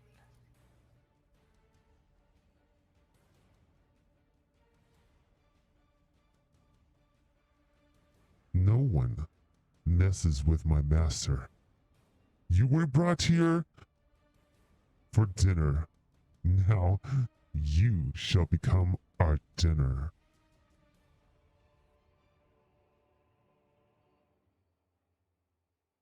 Serena, it's your go.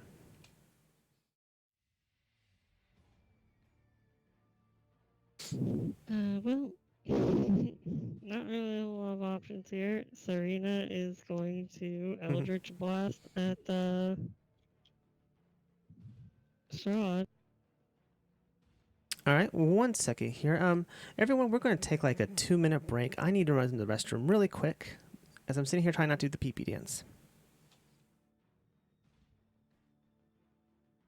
That actually sounds like a great.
All right, we are back. Serena, it's going to start off with you going.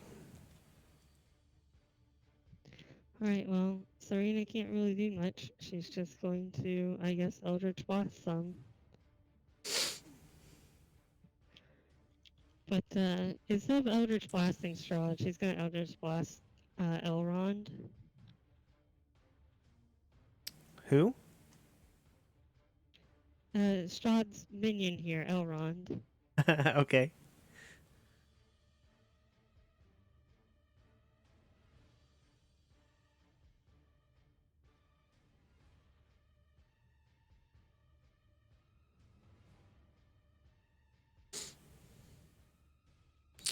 All right.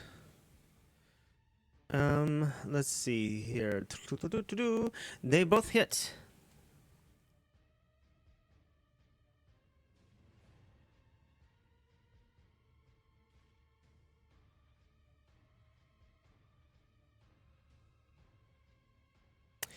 Both of your Eldritch Blasts come through, they whiz past Strahd, and they hit Rahadin square in the side, and they kind of push him up against the wall.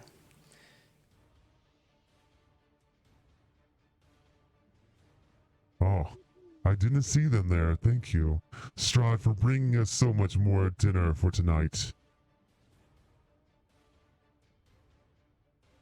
And Glowbar, to go. Yeah.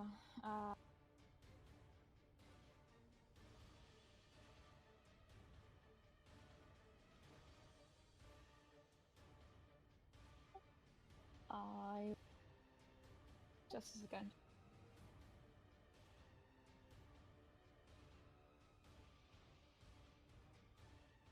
Since I have the whole symbol of Ravenkind.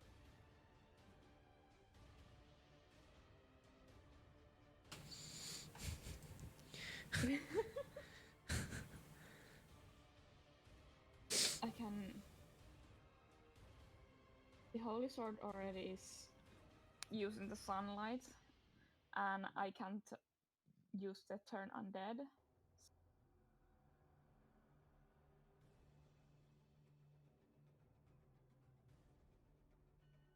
All right, Glowbar, what are you going to do? Mm, I'm gonna use the holy symbol of Ravenkind, hold vampire. All right, can you link that in chat for me, please? Just a second.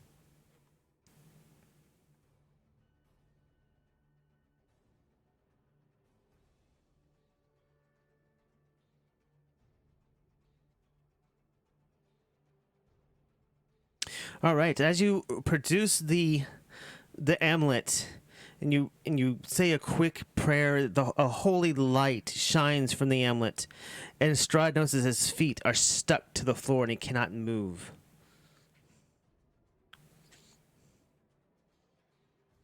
Actually gets, and I'm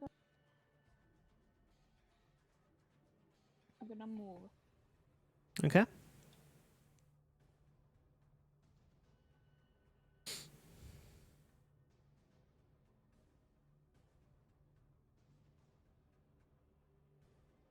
All right, Shield Guardian, it's your go.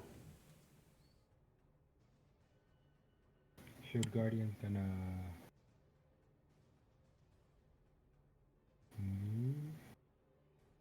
Who's gonna be the hero of the story tonight? Let's see. Over there. Is this legal? Yes, that's legal. Okay.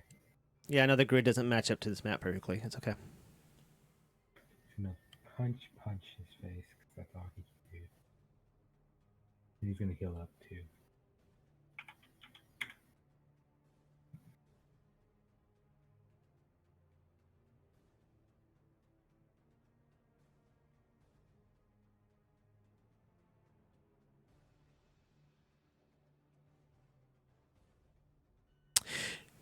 He comes up and he starts wailing away on Strahd, and it hits him with such force that it knocks him down to his knees because his feet are planted in place as he gasps for air. Uda, it's your go.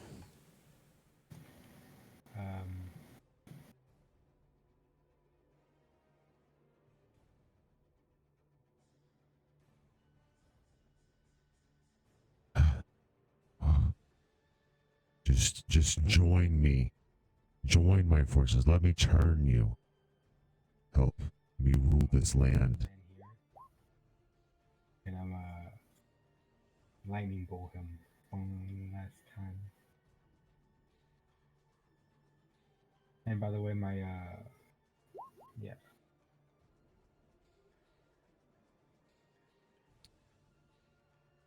This is your last chance, my budget wizard. Betray your comrades. Join me.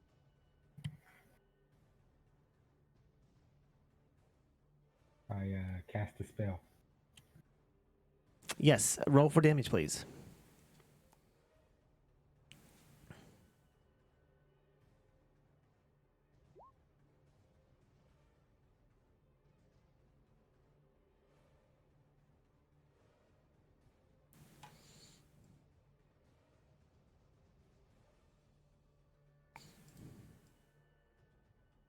As the lightning bolts leave your fingers, you see Strahd just begin to scream and evaporate, and a cloud forms covering the base of the room.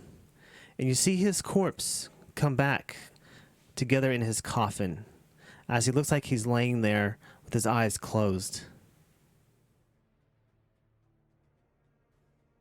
Nuka.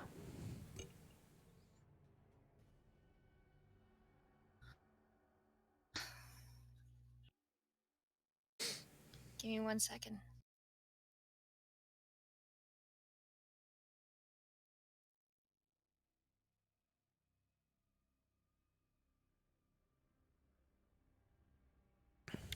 Okay, I'm going to step forward, douse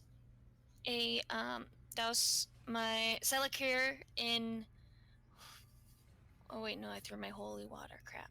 Oh, I'm just gonna stab Strahd in his stupid face with Selekir. You walk up to the side of the coffin where Strahd is laying, and as you do so, the sun sword comes flying out of Minla's unconscious hand, lands into your hand, and you impale Strahd with the sun sword through his chest as he opens his eyes and screams in bloody murder and disappears. Is his stupid necklace still there? You can't heal what can't be healed. He's dead. Is his necklace there though? You have killed my master. I shall return. I shall hunt you down, and I shall kill you. You shall never escape this world. I will make sure of it. And with that, Rahadid disappears into a puff of vampires and clouds. Really?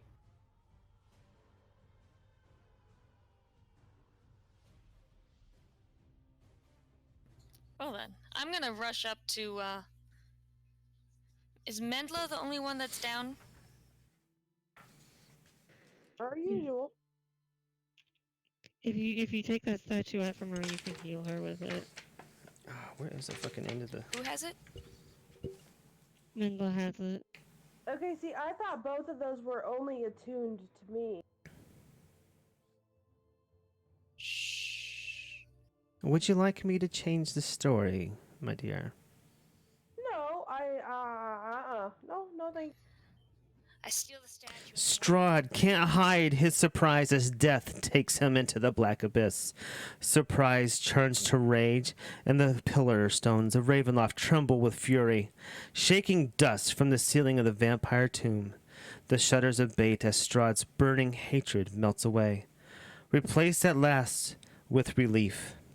The dark orbs of his eyes wither and sink into his skull, and his corpse deteriorates before you. In a matter of moments, only bones, dust, and noble garb remain. Strahd von Severovich, the Dark Lord of Barovia, is dead and gone again. I do whatever I gotta do to heal Mendla and what's her name? Serena. As you Grabs. just turn them off because they're still playing. Go ahead. As you leave Castle Ravenloft, you walk outside and you see the clouds. They part away from what was once a dreary land. Is now full of sun. The warmth covers your face. Off in the distance from Castle Ravenloft, you see a Vistani wagon caravan driving off as they leave the lands as well.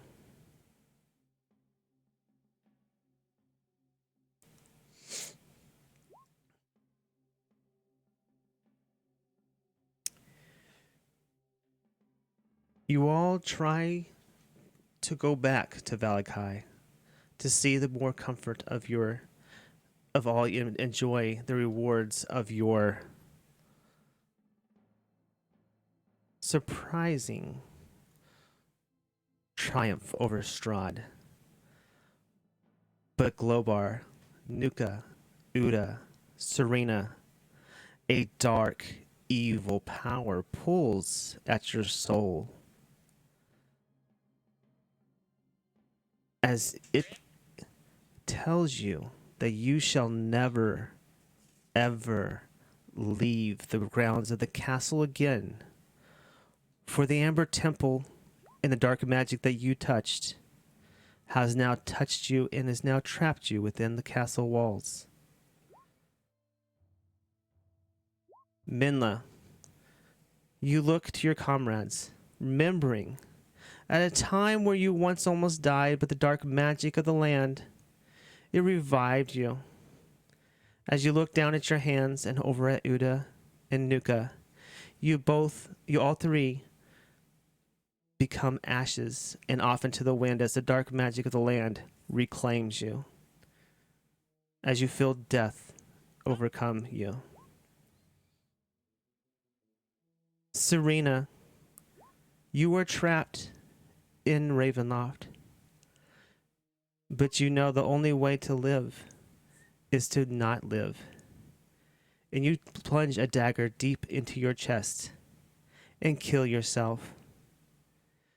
You rise again as the new owner of Castle Ravenloft. Fangs spout from your mouth. You can hear long distances, smell blood from the town next to you. Glowbar is now your handy maid to help you during the daylight when you must sleep.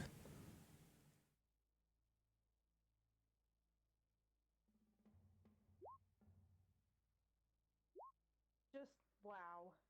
Congratulations. You hear a voice rumble through the land. As all goes to black, and you have completed Curse of Strahd. Congratulations. Oh man! Honestly, Old Man Uda didn't have much in him. Goodness, I should have touched a stone so I could stay with you. I still died though. Either way, You yes. touched the stone. Because we did Yes. the curse of the land. Yes, if you had the little hawk next to your name, you were basically dead since you came back alive. This Well, is that was probably the best door we can hope for.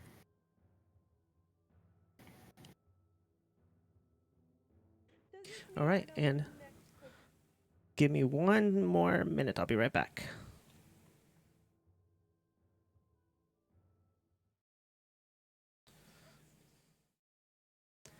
Okay, well, that completes the Curse of Strahd for this mighty group of adventurers. I am going to go enjoy congratulating them, and I am kind of crying right this minute.